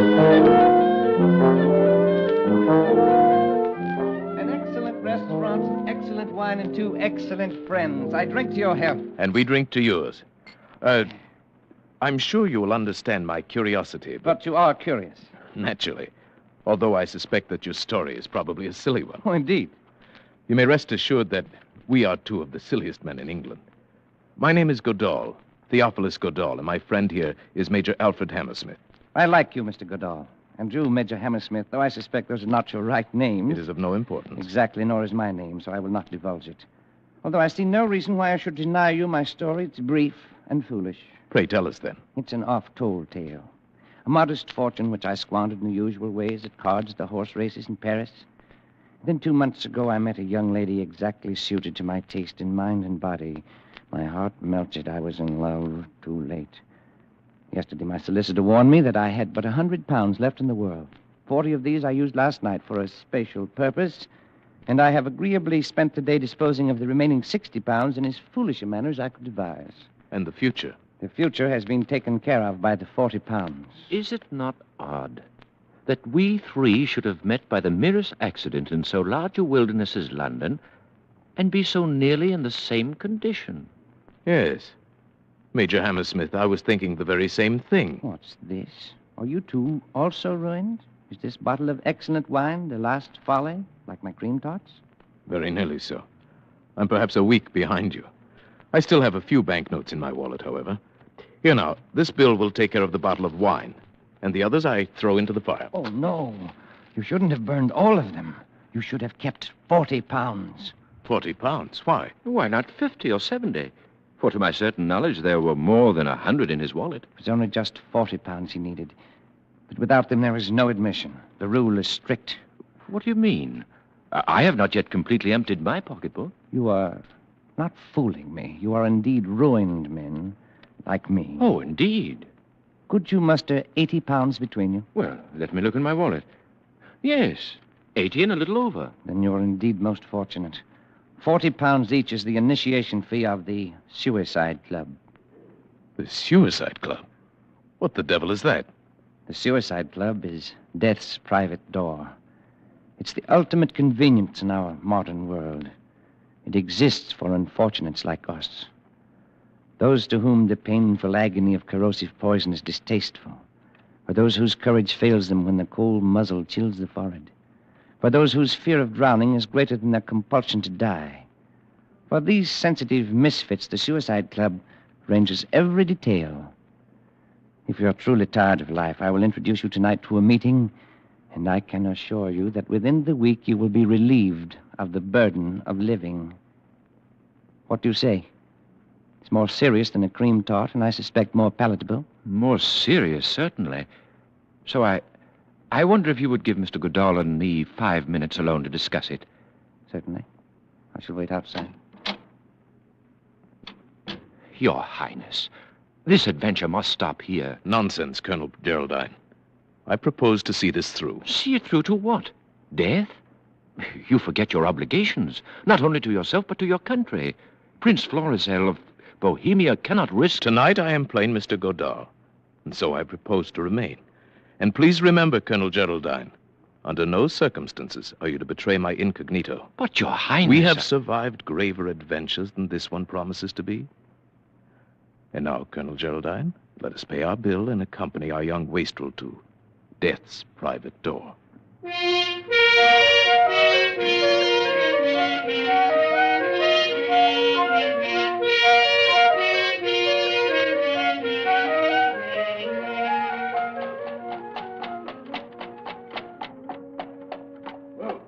Here you are, Governor. Box court.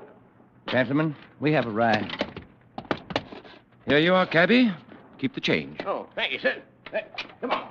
Well, Mr. Goodall, Major Hammersmith, there is still time to change your minds. Lead on, sir. My mind's made up. And mine. Follow me, then. As dark as a tomb. An apt and concise simile.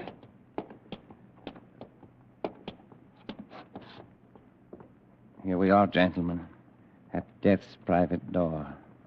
Shall we enter? Pray, let's.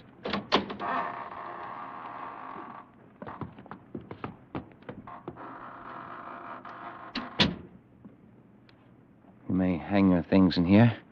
If you'll be good enough to wait, I shall call the president. Of all our follies, this is the wildest and most dangerous. I'm beginning to believe you're right. Let me beseech your highness Do not forget you are my aide-de-camp. Not your father. Yet I am responsible to the king for your well-being. Colonel Geraldine, you're not afraid. Certainly not for myself, but for your highness. Shh, quiet. The president will see you in his office. I have vouched for you, but you must give him honest answers. The indiscretion of a single member might lead to the dispersion of the society forever. He can't afford to take that risk. Follow me. In here. He's waiting for you.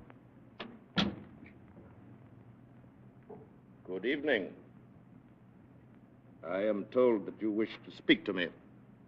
We have a desire, sir, to join the Suicide Club. Sir, you've made a mistake. This is a private house, and you must leave it instantly. We have come here upon the invitation of a friend of yours. He's already told you of our desires. And believe me, sir, when one has come this far along the path, one is not likely to be turned away and certainly will tolerate little rudeness. Permit me to assure you, either you will oblige us in the matter, or you'll regret ever having admitted us to the premises. Well, now, that's more like it. This is no place for men not yet desperate. I believe you, sir. But what of your friend? My reasons are even more cogent than Mr. Goodall's. I was cashiered out of my regiment last week. Why? Cheating at cards. I see. And you, sir? What is your reason for being tired of life? Unadulterated laziness. Don't trifle with me, sir. You must have a better reason than that. I have no more money, and I'm much too lazy to come by any. If I did not have a great deal of experience in these matters, I would turn you down. But I have learned that the most frivolous excuses for a suicide often cover a deep and lifelong desire for self-destruction. Thank you for your understanding, sir. Very well. To business. I shall read you the oath of membership to which you will each subscribe. I swear to obey without question the instructions of the president of this association or any of his appointed deputies. Realizing that desirable death could scarcely be a penalty for violating this oath, I am aware that any violation will be met at the discretion of the president by those means deemed suitable by him. Namely, excommunication from the church, loss of whatever honor still attaches to my name, and, or, when necessary, violent reprisals against my bereaved family. In full knowledge of the sacredness of this oath, I subscribe my name. Well, gentlemen? You are in a position to enforce those penalties. I am. Hand me the pen. My friend. The pen, please. Major Hammersmith. Thank you. That will be 40 pounds apiece, please. Here you are. Thank you. And now, would you like to join the members in the smoking room? Indeed, we would. This way, please. Just make yourself at home. Everyone's quite informal here. If you'll pardon me, I have some other matters to attend to. Come along, Major. Let's mingle with the company. Your Highness. Be quiet. Oh, there you are. You got in all right, I see. Naturally. You'll never regret it. I'm sure we shan't. Do you care for a game of billiards or perhaps some whist? No, not immediately, thank you. I should like just to wander around and listen to the conversation. You'll find it most revealing. You understand? She had always stood in the way of anything I wanted to do. And I don't care if she was my mother. She crossed me one time too often. You may be sure that I would never have joined this wretched club if I had not read The Origin of the Species by Darwin. I could not bear to be descended from an ape. Certainly, Too I ghastly to understand. bear, you know. There are some men who cannot abide the restrictions of the monastery. And after the abbot discovered me, there was nothing I could do. It's I don't incomprehensible to me. What is? Why, this talk, this boasting, this self-justification. If a man has made up his mind to kill himself, let him do it like a gentleman. Be done with the matter. As I told you, there are some of us more frightened of the act than of the result. There's only one man in this room who does not seem to be in a state of hysteria. Who is that, Mr. Godall? Why, the gentleman sitting on the divan. Oh, yes. Yes, Mr. Malthus. Would you like to meet him? Yes, please. These others are too obvious. There's nothing very subtle about Mr. Malthus. He looks like death himself, wearing thick eyeglasses. Let us discover for ourselves the reason for his relaxation. Mr. Malthus. Eh? I should like to present two new members, Mr. Godall and Major Hammersmith. How do you do, gentlemen? How do you do, Mr. It's a pleasure, sir. Won't you sit down? Well, Newcomers. Newcomers. I envy you the novelty of your first visit. You will learn to relish it if you're spared. Why, my dear sir, this club, gentlemen, is the temple of intoxication. If my health would permit it, you may be sure I would be here more often. For this is my last dissipation. Believe me, sir, I have tried them all the vices. Yes. People trifle with love and ignorantly call it man's most powerful passion. Nonsense, sir, nonsense. Fear. Fear is the strongest passion. It is fear that you must trifle with if you wish to taste the intense joys of living. Envy me, sir. Envy me. I am a coward. How, sir, is the excitement so artfully prolonged? Oh, of course. I must tell you how the victim for every evening is selected, as well as the member who is to be death's high priest for the occasion. Great heavens. You mean they kill each other? The guilt of suicide is removed in that way. Then I, or my friend, or you, any of us, might be selected this evening to murder another man? Exactly. But how have they escaped the attentions of the law? The ingenuity of our president knows no limits. The departures always appear to be accidental. Oh, it's monstrous. On the contrary, my dear Major, it is godlike. Oh, yes, of course. But, Mr. Malthus, I am still in the dark as to how the members are selected for the evening's work. Oh, of course, I forgot to explain. But I see that the others are filing into the card room now, and the play is about to begin. You shall see for yourself. Will you lend me the help of your arm? I'm quite paralyzed, you know. Oh, of course. Thank you. This is the moment for which I live. The quintessence of poignancy. The ultimate of passion. Coming here as infrequently as I do, I've savored this bitter taste of fear longer than the others. But my turn will come. Who knows? Perhaps tonight. But how is it done? Tell us what to expect. Oh, it's so simple. The president deals from an ordinary deck, playing cards, and each man turns up his card as he receives it. The ace of spades, the card of death. Ace of clubs designates the official of the night. The murderer. If you like. Here, 3 chairs together. Happy young men. You have good eyes and can follow the cards. I only make out the faces. Is everyone here? My friend, we still have a fighting chance to escape. Quiet. Let us play the game. Attention, gentlemen. 3 of clubs. Jack of hearts. 10 of diamonds. King of clubs. Queen of hearts. 3 of spades. 9 of clubs. 6 of spades. Oh, no! It's our young man of the cream tart. He's drawn the ace of clubs. I came here to be killed, not to kill. I want to Gentlemen. die, not murder. I must caution the members against such unseemly outbursts. I don't want Since the ace of spades has not yet turned up, I will continue the deal. Oh, no. 8 of hearts. 7 of clubs. King of diamonds. Jack of spades.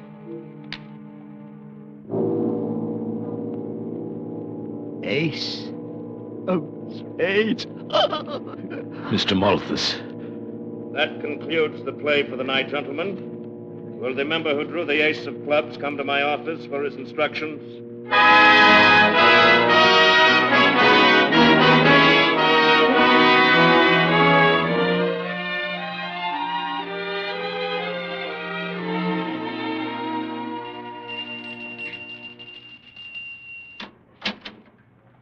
Did your Highness ring? Yes.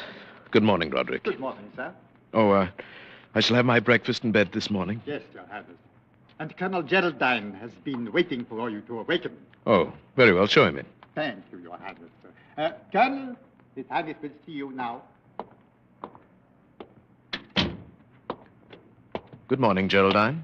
Sleep well? Not too well. Did I dream it, or were we initiated into the suicide club last night?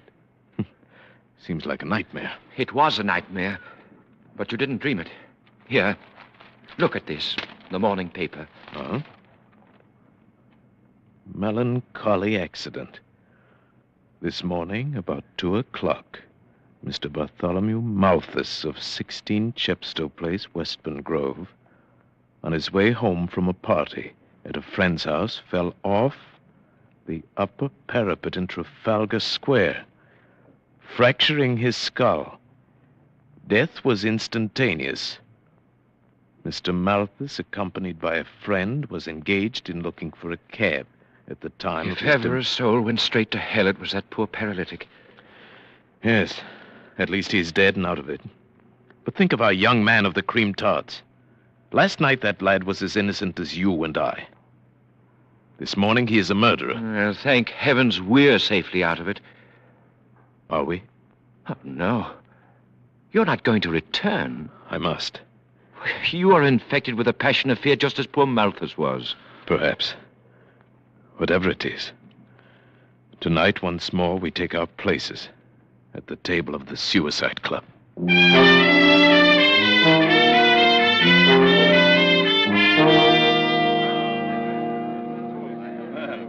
Good evening. Good evening, Mr. Goodall. Back again to try your luck? Yes, indeed. And Major Hammersmith? Good evening. You ought to be congratulated, sir, on the matter of Mr. Malthus. Very neatly handled. Thank you. But I shall miss poor old Malthy. He was a man I could talk to. Yes, your bereavement must weigh heavily upon you. Indeed it does, sir. But then it's all in the game. And now, you will pardon me, we will sit down to play directly. The fiend. The foul fiend of hell. Steady, my friend. Once more, let me plead with you. Leave this evil house before it's too late. You're very tiresome tonight. Oh, here's our young friend of the cream tarts. Good evening, old chap. Oh, Mr. Goodall, Major Hammersmith. Oh, how I wish I'd never brought you to this infamous place. Oh, leave. Leave while your hands are still clean. But our oath. We could not go back upon our oath. Well, renounce it. Forget everything. Let them do their worst, but leave. Leave before it's too late. If you could have heard the old man scream as I pushed him from the parapet, the crunch of his brittle bones as he thudded to the pavement. Yes, I perceive the dealing is about to begin. Shall we go in? Yeah. Mr. Goodall, if you have any kindness in your soul, wish the ace of spades for me tonight. There's nothing left for me but to die. Attention, gentlemen. 3 of hearts. Queen of spades. Ace of diamonds.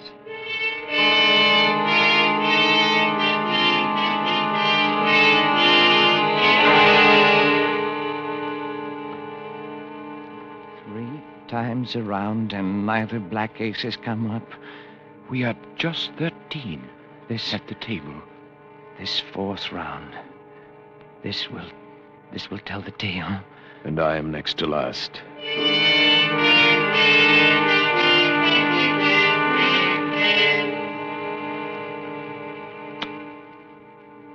Ace of clubs!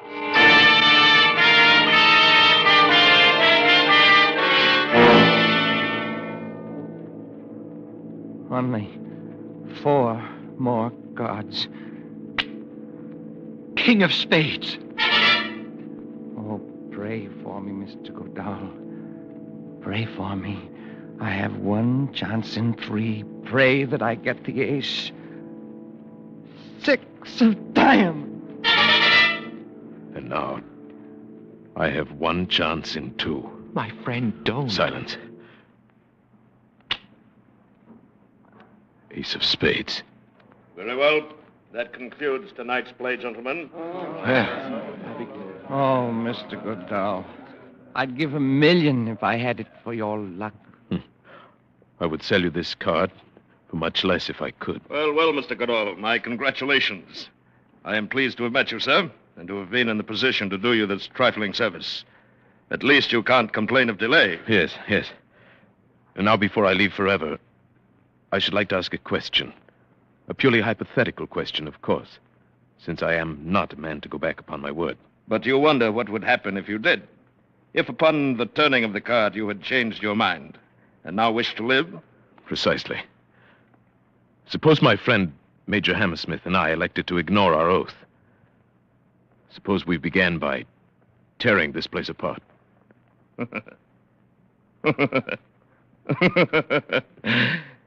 You wouldn't even get started. The guests themselves are desperate men, but if they did not stop you, the servants, who are even more desperate, would. You would never leave this house alive. I see. Well, it was purely an academic question. Naturally. Very well, then. What are my instructions?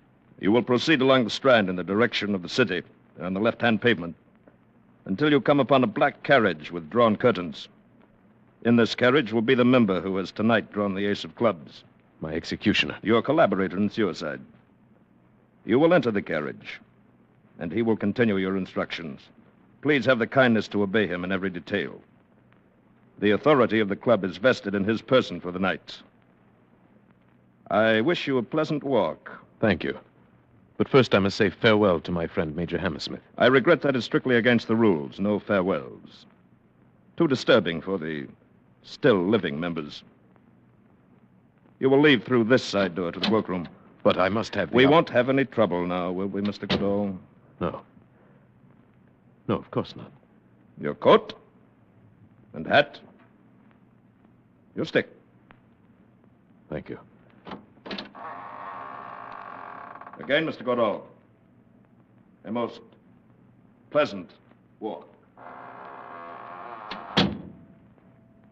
Death's private door. Why didn't I listen to Geraldine before it was too late?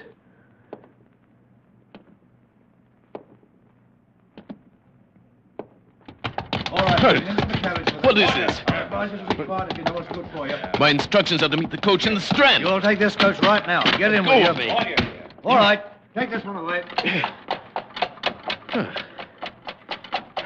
Your Highness will pardon the violation of his person. Geraldine. Oh, my friend. It was quite necessary under the circumstances. As soon as you turned up the ace of spades, I slipped out of the house to prepare for your escape. But how did you manage it? When I realized I could not dissuade you from attending the club tonight, I retained the services of a certain capable and reliable private detective. But His secrecy has been bought and paid for. His men are now raiding the suicide club. The members will be removed to your townhouse, where it remains for you to pass judgment upon them. That I will gladly do, and with the utmost dispatch.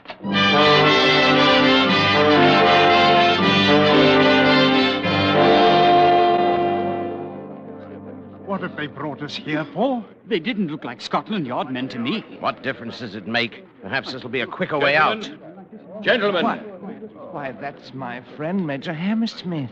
His Royal Highness, Prince Florizel of Bohemia. Why, that's Mr. Godot. Always thought there was something odd about those two. Gentlemen, tonight we have removed you from a house of death to a house of life and hope. Those of you who have come to your present condition through lack of fortune will receive employment and remuneration from my treasury. Those who have been driven to this unnatural solution of their problems by the agonies of guilt must find amnesty from a power greater than mine. Power that eternally promises the forgiveness of sins, no matter how grievous. Only one of you is truly evil, and him I shall deal with myself. Where is he? Where is the president of the club? Colonel Geraldine. Why, he should be here, Your Highness. Begging Your Highness' pardon. Who's this man, Geraldine? The chief of the detectives. Yes? What is it? Was you referring to the sallow chap with the sawed whiskers and the black suit? Yes, that's the one. The president of the suicide club. Where is he? He ain't here. Why not? Well, when we broke into the little office down there at the club, we found him sprawled over the desk with a little empty bottle in his hand. He'd committed suicide.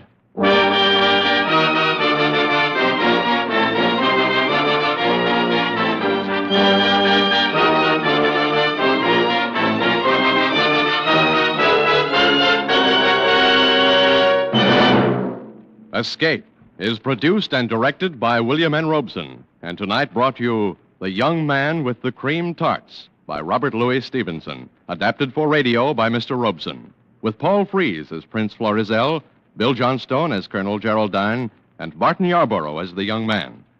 The special musical score was conceived and conducted by Cy Feuer. Next week, after you've put in a tough day at the office or leaning over a hot stove, when your four walls seem to be closing in on you, next week when you want to get away from it all, we offer you Escape. This is CBS, the Columbia Broadcasting System.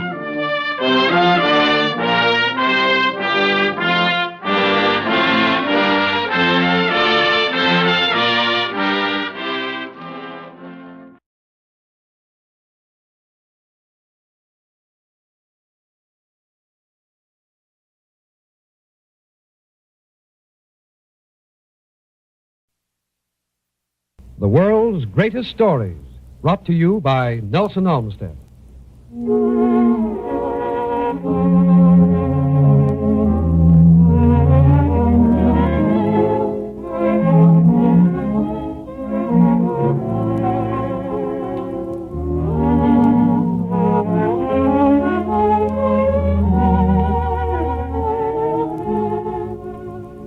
From the master pen to the literary world have come stories which live, powerful in their tragedy, tenderness, or romance. These are the world's greatest stories. Such stories Nelson Olmsted brings you, and tonight the narrative is by one of the world's favorite authors, Robert Louis Stevenson, who wrote Markheim.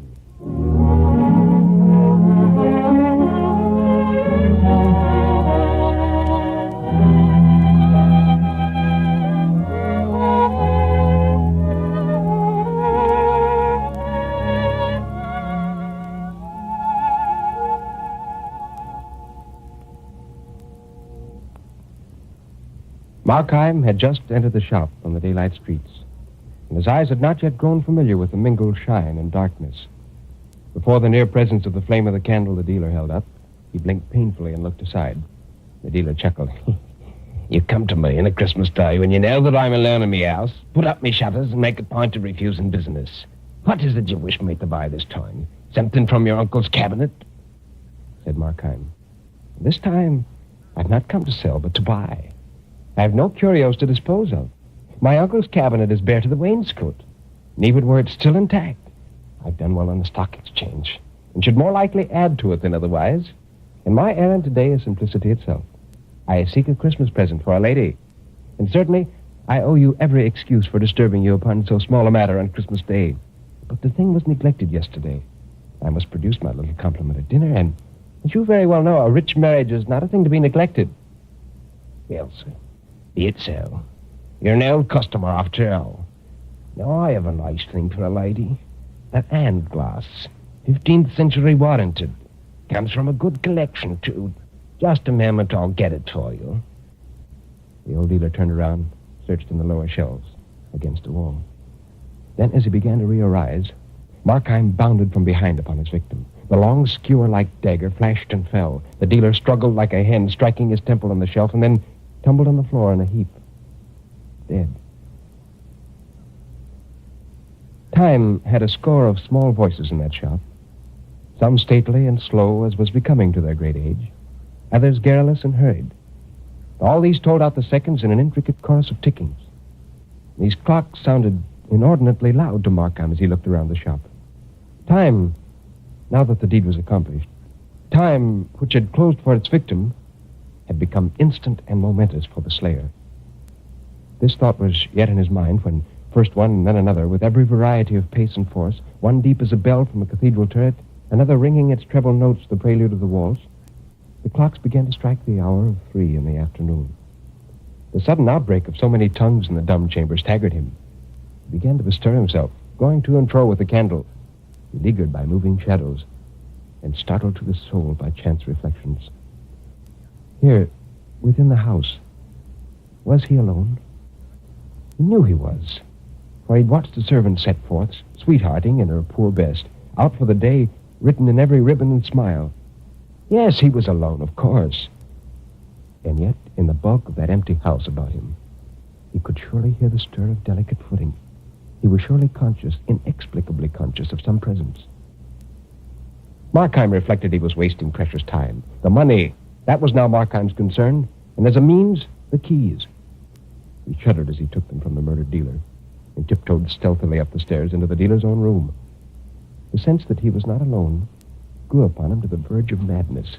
He longed to be home, girt in by walls, buried among the bedclothes, and invisible to all but God. About God himself, he was at ease. His act was doubtless exceptional, but so were his excuses, which God knew. It was there, and not among men, that he felt sure of justice. Once in the room, he used the many keys to open the desks and cases. It was slow work, but he had to have the money that must be hidden there. Suddenly, he was startled. He seemed to feel a flash of ice, a flash of fire, a bursting gush of blood, and then he stood transfixed. A step mounted the stair slowly and steadily, and presently a hand was laid upon the knob, and the lock clicked, and the door opened. Fear held Markheim in a vice, but when a face was thrust into the aperture, glanced round the room, looked at him, nodded and smiled as if in friendly recognition, and then withdrew again, and the door closed behind it. His fear broke loose from his control in a hoarse cry. At the sound, the visitor returned. "Did you call me?" he asked pleasantly. And with that, he entered the room and closed the door behind him. Markheim stood and gazed at him with all his eyes. Perhaps there was a film upon his sight. But the outline of the newcomer seemed to change and waver like those of the idols in the wavering candlelight of the shop. And at times he thought he knew him. And at times he thought he bore a likeness to himself. And always, like a lump of living terror, there lay in his bosom the conviction that this thing was not of the earth and not of God. And yet the creature had a strange air of the commonplace as he stood looking on Markheim with a smile. And then he added, "You're looking for the money, I believe? Well, I should warn you that the maid has left her sweetheart earlier than usual and will soon be here. If Mr. Markheim be found in the house, I need not describe to him the consequences. You know me? Oh, you've long been a favorite of mine. I've long observed and often sought to help you. What are you? The devil? What I may be cannot affect the service I propose to render to you. It can. It does. Be helped by you? No. You don't know me yet. Thank God you don't know me. Oh, I know you. I know you to the soul. Know me? No one really knows me. My life is but a travesty and slander on myself. My excuse is known to me and God. But had I the time, I could disclose myself. To me. To you before all. You propose to judge me by my acts. Think of it, my acts. I was born, and I've lived in a land of giants. Giants have dragged me by the wrist since I was born out of my mother. The giants of circumstance. And you would judge me by my acts. But can't you look within? Can't you understand that evil is hateful to me? Can't you see within me the clear writing of conscience, never blurred by willful sophistry, although too often disregarded? Can't you read me for a thing that surely must be as common as humanity, the unwilling sinner? Oh, all this is very feelingly expressed, but it regards me not. These points of consistency are beyond my province. I care not in the least by what compulsion you may have been dragged away, so long as you are but carried in the right direction. But time flies. The servant delays, looking in the faces of the crowd, but still she keeps moving nearer. And remember, it is as if the gallows itself was striding toward you through the Christmas streets. Shall I help you? I, who know all. Shall I tell you where to find the money? For what price? I offer you the service for a Christmas gift. No, I'll take nothing at your hands. It may be credulous, but I'll do nothing to commit myself to evil. I have no objections to a deathbed repentance, because you disbelieve in their efficacy. I do not say so. Murder is to me no special category. All sins are murder, even as all life is war. I behold your race, like starving mariners on a raft, plucking crusts out of the hands of famine and feeding on each other's lives. I follow sins beyond the moment of their acting. I find that in all, the last consequence is death. Do I say that I follow sins? I follow virtues also. They differ not by the thickness of a nail. They are both scythes for the reaping angel of death. Evil, for which I live, consists not in action, but in character. The bad man is dear to me, not the bad act, whose fruits, if we could follow them far enough down the hurtling cataract of the ages, might yet be found more blessed than those of the rarest virtues. And it is not because you killed a dealer, but because you are Markheim, that I offer to forward your escape. I don't understand what you are, but I'll lay my heart open to you. Say the money that I get here today be lost, and I'm plunged again in poverty. Shall one part of me, and that's the worst, continue until the end to override the better? Evil and good run strong in me, hailing me both ways. I don't love the one thing, I love all. Are my vices only to direct my life, and my virtues to lie without effect, like some passive lumber of the mind? Not so. Good also is a spring of acts.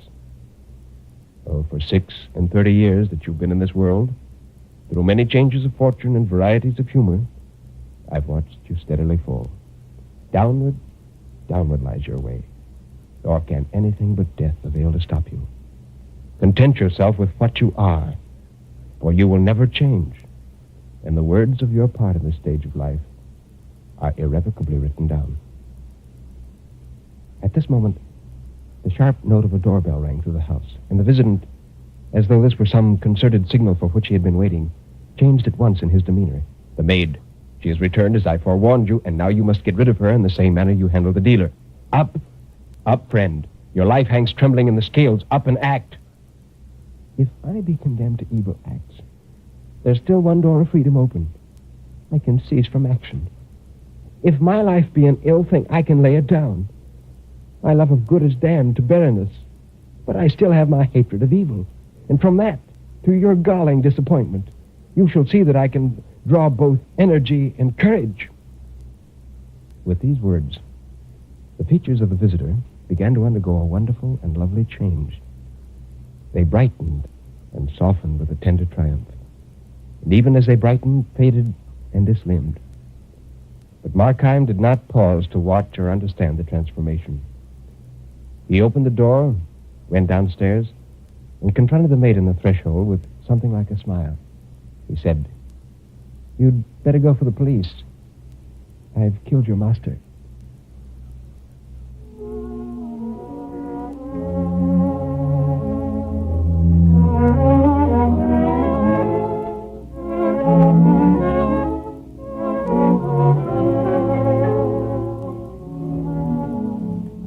So, the story of Markheim, one of the most famous of the world's greatest stories, has been reviewed by Nelson Olmsted, who now has a closing word.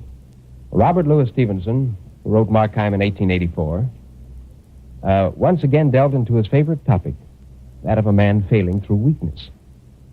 When I first read Markheim, I confess I discovered myself confused as to the exact identity of the visitor. Was he actually the devil, as Markheim thought? Was he Christ? Or was he the better self of Markheim? Well, I believe the most logical conclusion is that the stranger was Christ, come to aid this man who was weak and who sunk deeper into evil the longer he lived. This conclusion is also heightened by the fact that the story takes place on Christmas Day. Had Christ preached to Markheim, he would have resented it, even as you and I, and most certainly would have concluded his purpose of murder and robbed the store. Instead, Markheim was persuaded subtly to repent. Well, incidentally, there is much of parallel in this story to Stevenson's longer narrative, Dr. Jekyll and Mr. Hyde. Presents Hull. Well, on our next program, next Monday night, we plan to bring you a very special program in commemoration of Edgar Allan Poe's birthday, January the 18th. It's a program based upon his most famous work, The Raven. Until Monday night, good night and good reading.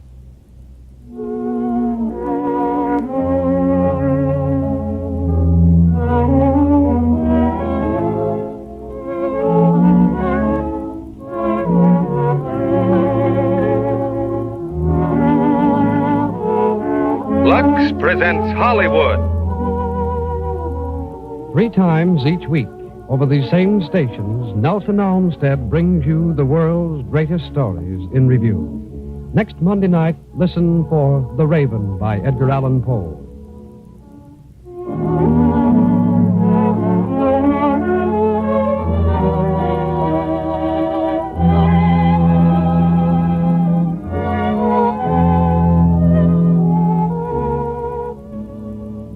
This program has reached you from our Chicago studios. This is the National Broadcasting Company. Riding. Living Fiction.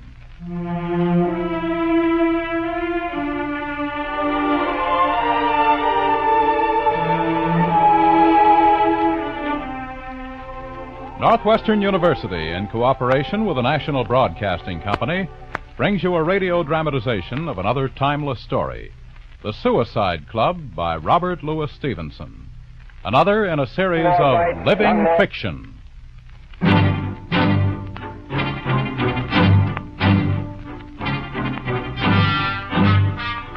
I have played cards many times, but never liked the game of the past 2 nights.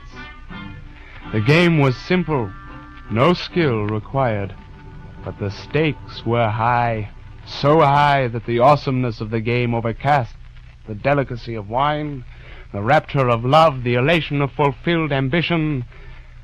The stakes of the game were death.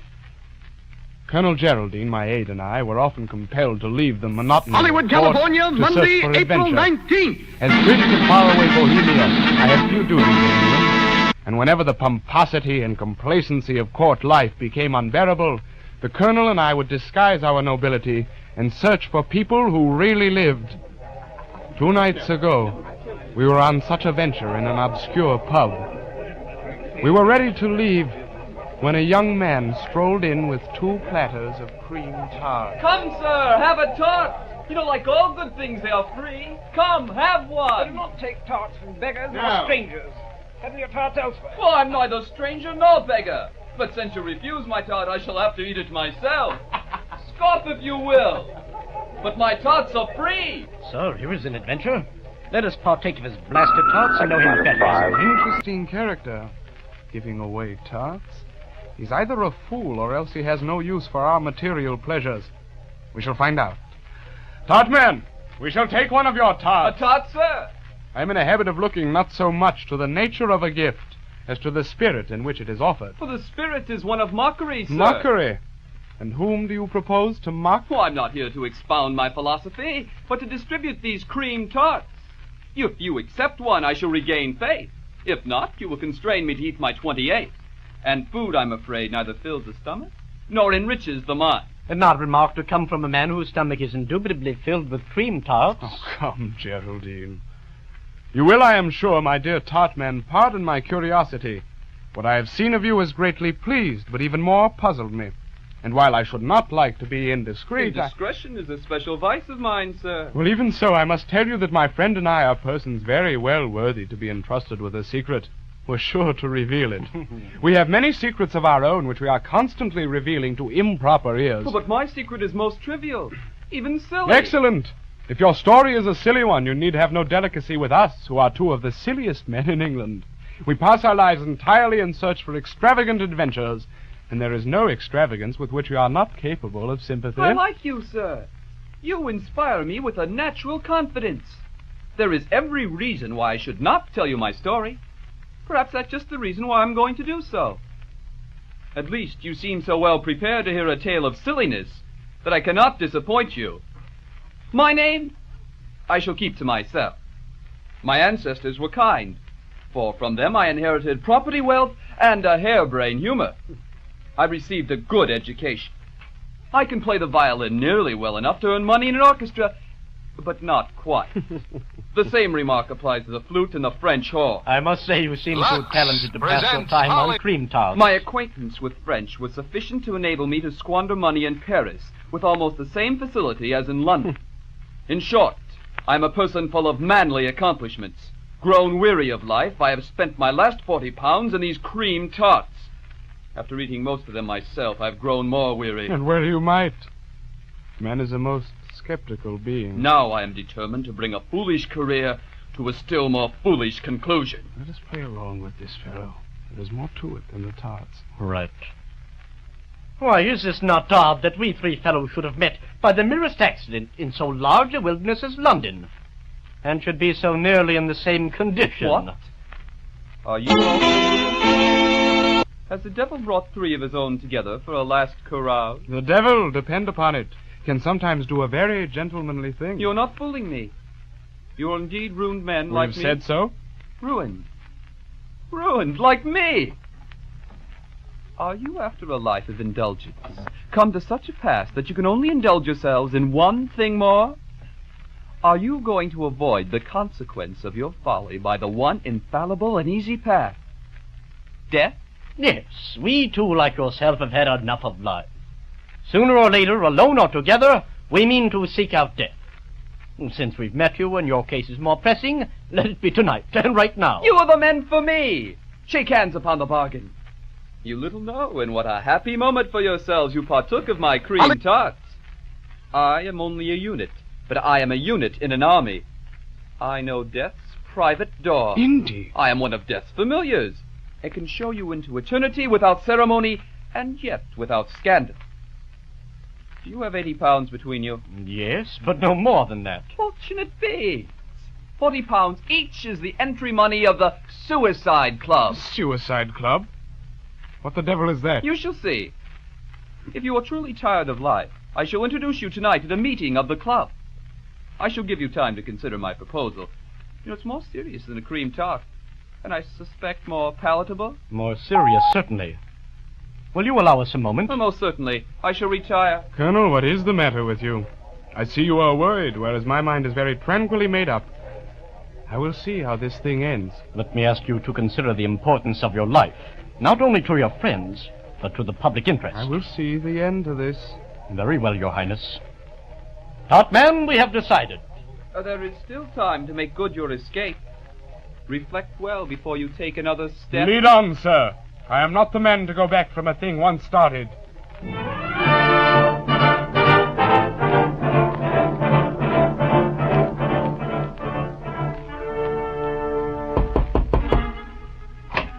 Wait for me. I must go to the President's room. I shall return as soon as I have arranged the preliminaries of your introductions. Of all our follies, this is the wildest and most dangerous. I perfectly believe so. We still have a moment to ourselves. Let us profit by this opportunity and retire. Follow me. The president of the club will see you. And let me warn you to be frank in your answers. I have stood your guarantee, but the club requires a searching inquiry before admission. What sort of den is this? I can hardly see. That is what I have come to see. If they keep live devils on the premises, this thing may grow amusing. Our friend the Tartman has left us. And yet I feel sure that someone is here with us. Good evening. I'm told you wish to speak to me. Yes. You must be the president. We have a desire, sir, to join the Suicide Club. What is that? A suicide club? Oh, come now. Call your club what you will. You have some company behind this den, and we insist on joining it. Sir, you've made a mistake. This is a private house, and you must leave it instantly. I have come here upon the invitation of a friend of yours. He has doubtless informed you of my intention in thus intruding on your party. Let me remind you that a person in my circumstances is not at all likely to tolerate such rudeness. I am a very quiet man, as a usual thing.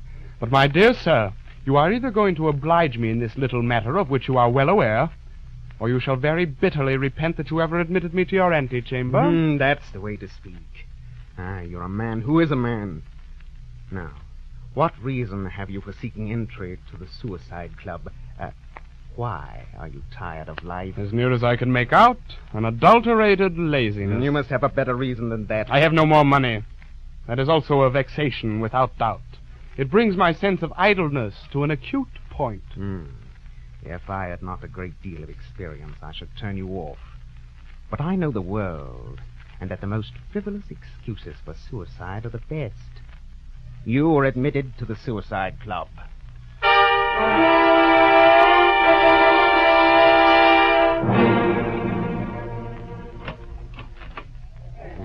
Behold, gentlemen, the anteroom to Hades. Oh, now after you, if you please.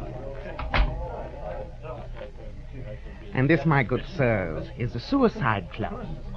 A poetic acquaintance of mine once suggested that I set above the portals to this room Dante's great line, "Abandon ye all hope who have entered here." Well, I thought the sentiment a trifle gaudy. However, I enjoy it. It's seen by each member on his first entry to the club rooms, and I confess I always derive a keen pleasure from it. It is in charming taste. Well, I see we're all here tonight. It's gratifying that you'll have the opportunity to meet all of us. Mingle among us now. You should have no trouble making conversation, since we all have at least one thing in common. You'll find that death makes a most amusing topic for small talk. Do as he says, Colonel. Find out whatever you can. We shall try to meet and pool our knowledge before we go much further in this business. Good evening. You're a newcomer, I think. I'm a member of about 5 minutes standing. I should like to know... Very good, very good. My name is Malthus. I like a humorous man, and you wish information. You've come to the proper source. It's 2 years since I first visited this, charming club. What? 2 years? I thought... But you see, I've been made the subject of a pleasantry. By no means. My case is peculiar. I'm not properly speaking a suicide at all, but as it were an honorary member. I rarely visit the club twice in 2 months. My infirmities and the kindness of the president have procured me these little immunities. I'm afraid I must ask you to be more explicit. You must remember I'm still unacquainted with the rules of the club. An ordinary member who comes here in search of death, like yourself, returns every evening until fortune favors him.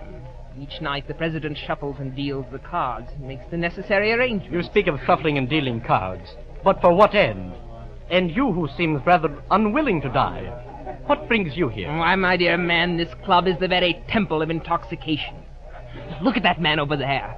See how his eyes widen and his nostrils quiver? And there, see how those men sit, quietly anticipating our little game.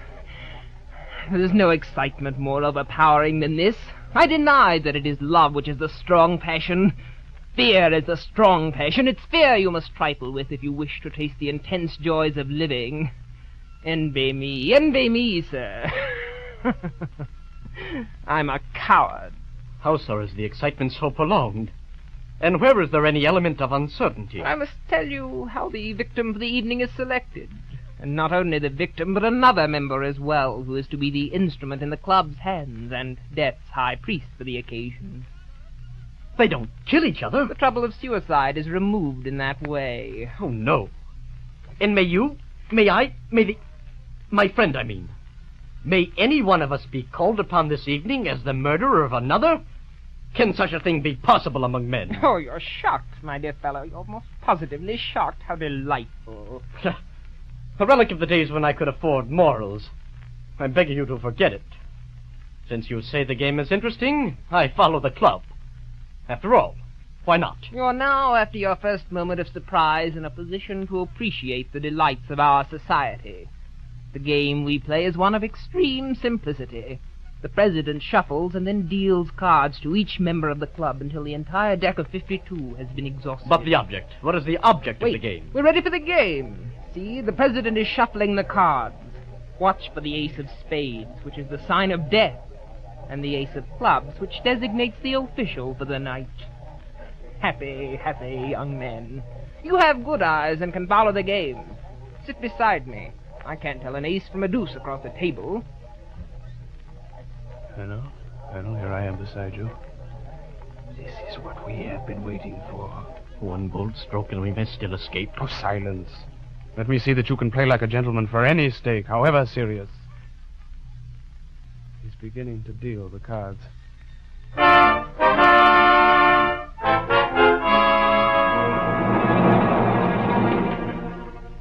The game had begun. The game that was so simple. The game whose stakes were death. The president slowly began to deal the cards around the table, pausing until each man had shown his card. I have the 3 of clubs. 6 of diamonds. 4 of spades. 8 of spades. 7 of hearts. 10 of clubs. Nearly everyone hesitated. Sometimes the player's fingers stumbled as he turned over the momentous slip of pasteboard. I felt conscious of a growing, almost suffocating excitement. And yet, there was a degree of pleasure in the sensations. I got the 9 of hearts. The colonel turned over the 3 of spades. Mr. Malthus received the Queen of spades. And then it happened. Our Tartman friend turned over the ace of clubs. Oh, this is funny. Very funny. I came here to be killed, not to kill.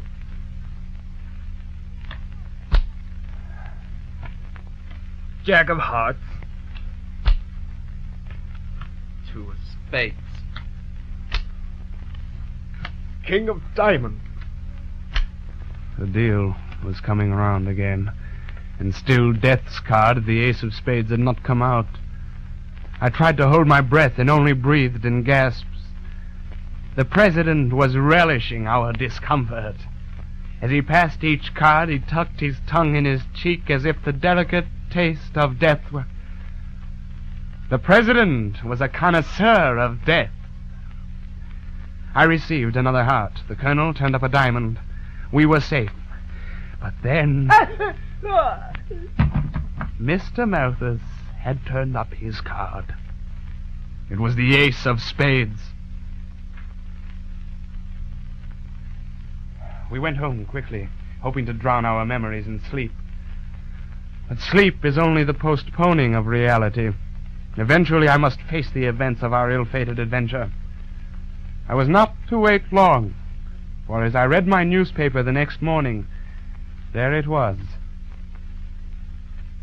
This morning about 2 o'clock, Mr. Bartholomew Malthus of 16 Shepstow Street fell over the parapet in Trafalgar Square, fracturing his skull.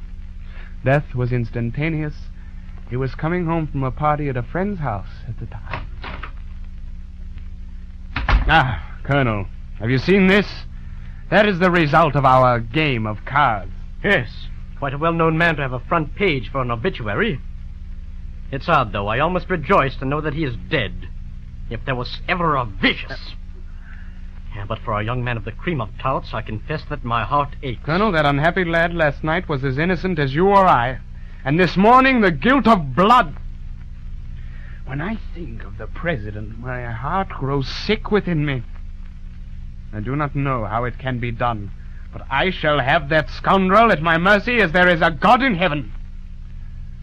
What an experience. What a lesson was that game of cards. One never to be repeated. Your Highness, you cannot mean to return. You've suffered too much and seen too much horror already. The duties of your high position forbid the repetition of the hazard. There is much in what you say. I am not altogether pleased with my own determination, but, Colonel, I have never felt my weakness more acutely than now. Can I cease to interest myself in the fortunes of the unhappy young men of the tarts? Can I leave the president to follow his nefarious career unwatched? Can I begin an adventure so entrancing and not follow it to the end? No, Colonel. You ask more than I can yield. Tonight, once more, we take our places at the table of the Suicide Club. Your Highness, will you take my life? It is yours freely. But do not, do not ask me to take so terrible a risk. Colonel Geraldine, your life is absolutely your own. I only looked for obedience, and when that is unwillingly rendered, I shall look for that no longer. Highness, I ask only one thing, that I may be excused this afternoon. I dare not, as an honorable man, venture a second time into that fatal house until I put my affairs in order. Very well. Dispose of your day as you think fit. But be here before 11, in disguise.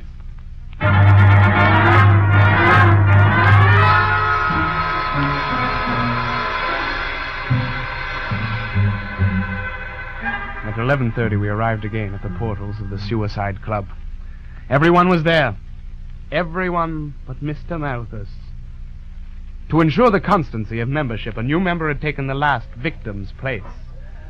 The president, presiding over the meeting like Satan in pandemonium, came over to welcome us.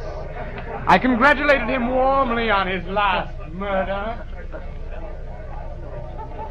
I like to meet with capacity, Mr. President, and certainly I find much of it in you. Your profession is of a very delicate nature, but I see you are well qualified to conduct it with success and secrecy. Well, I try to do my best. But poor Malfi, I shall hardly know the club without him. He seemed a man of the most delicate perception. Just so. You know, most of my patrons are boys, sir, and poetical boys, who are not much company for me. Oh, not but what Malfi had some poetry, too, but it was of a kind I could understand. And you see that boy coming toward us? Yes, he's the boy who brought us here. Yes, he did a fine job last night, but such poetry. Not at all like Malfi. Well, I wish you good luck this evening. Here is our deliverer. Aren't you going to offer us any cream tarts this evening? How bitterly I wish that I never brought you to this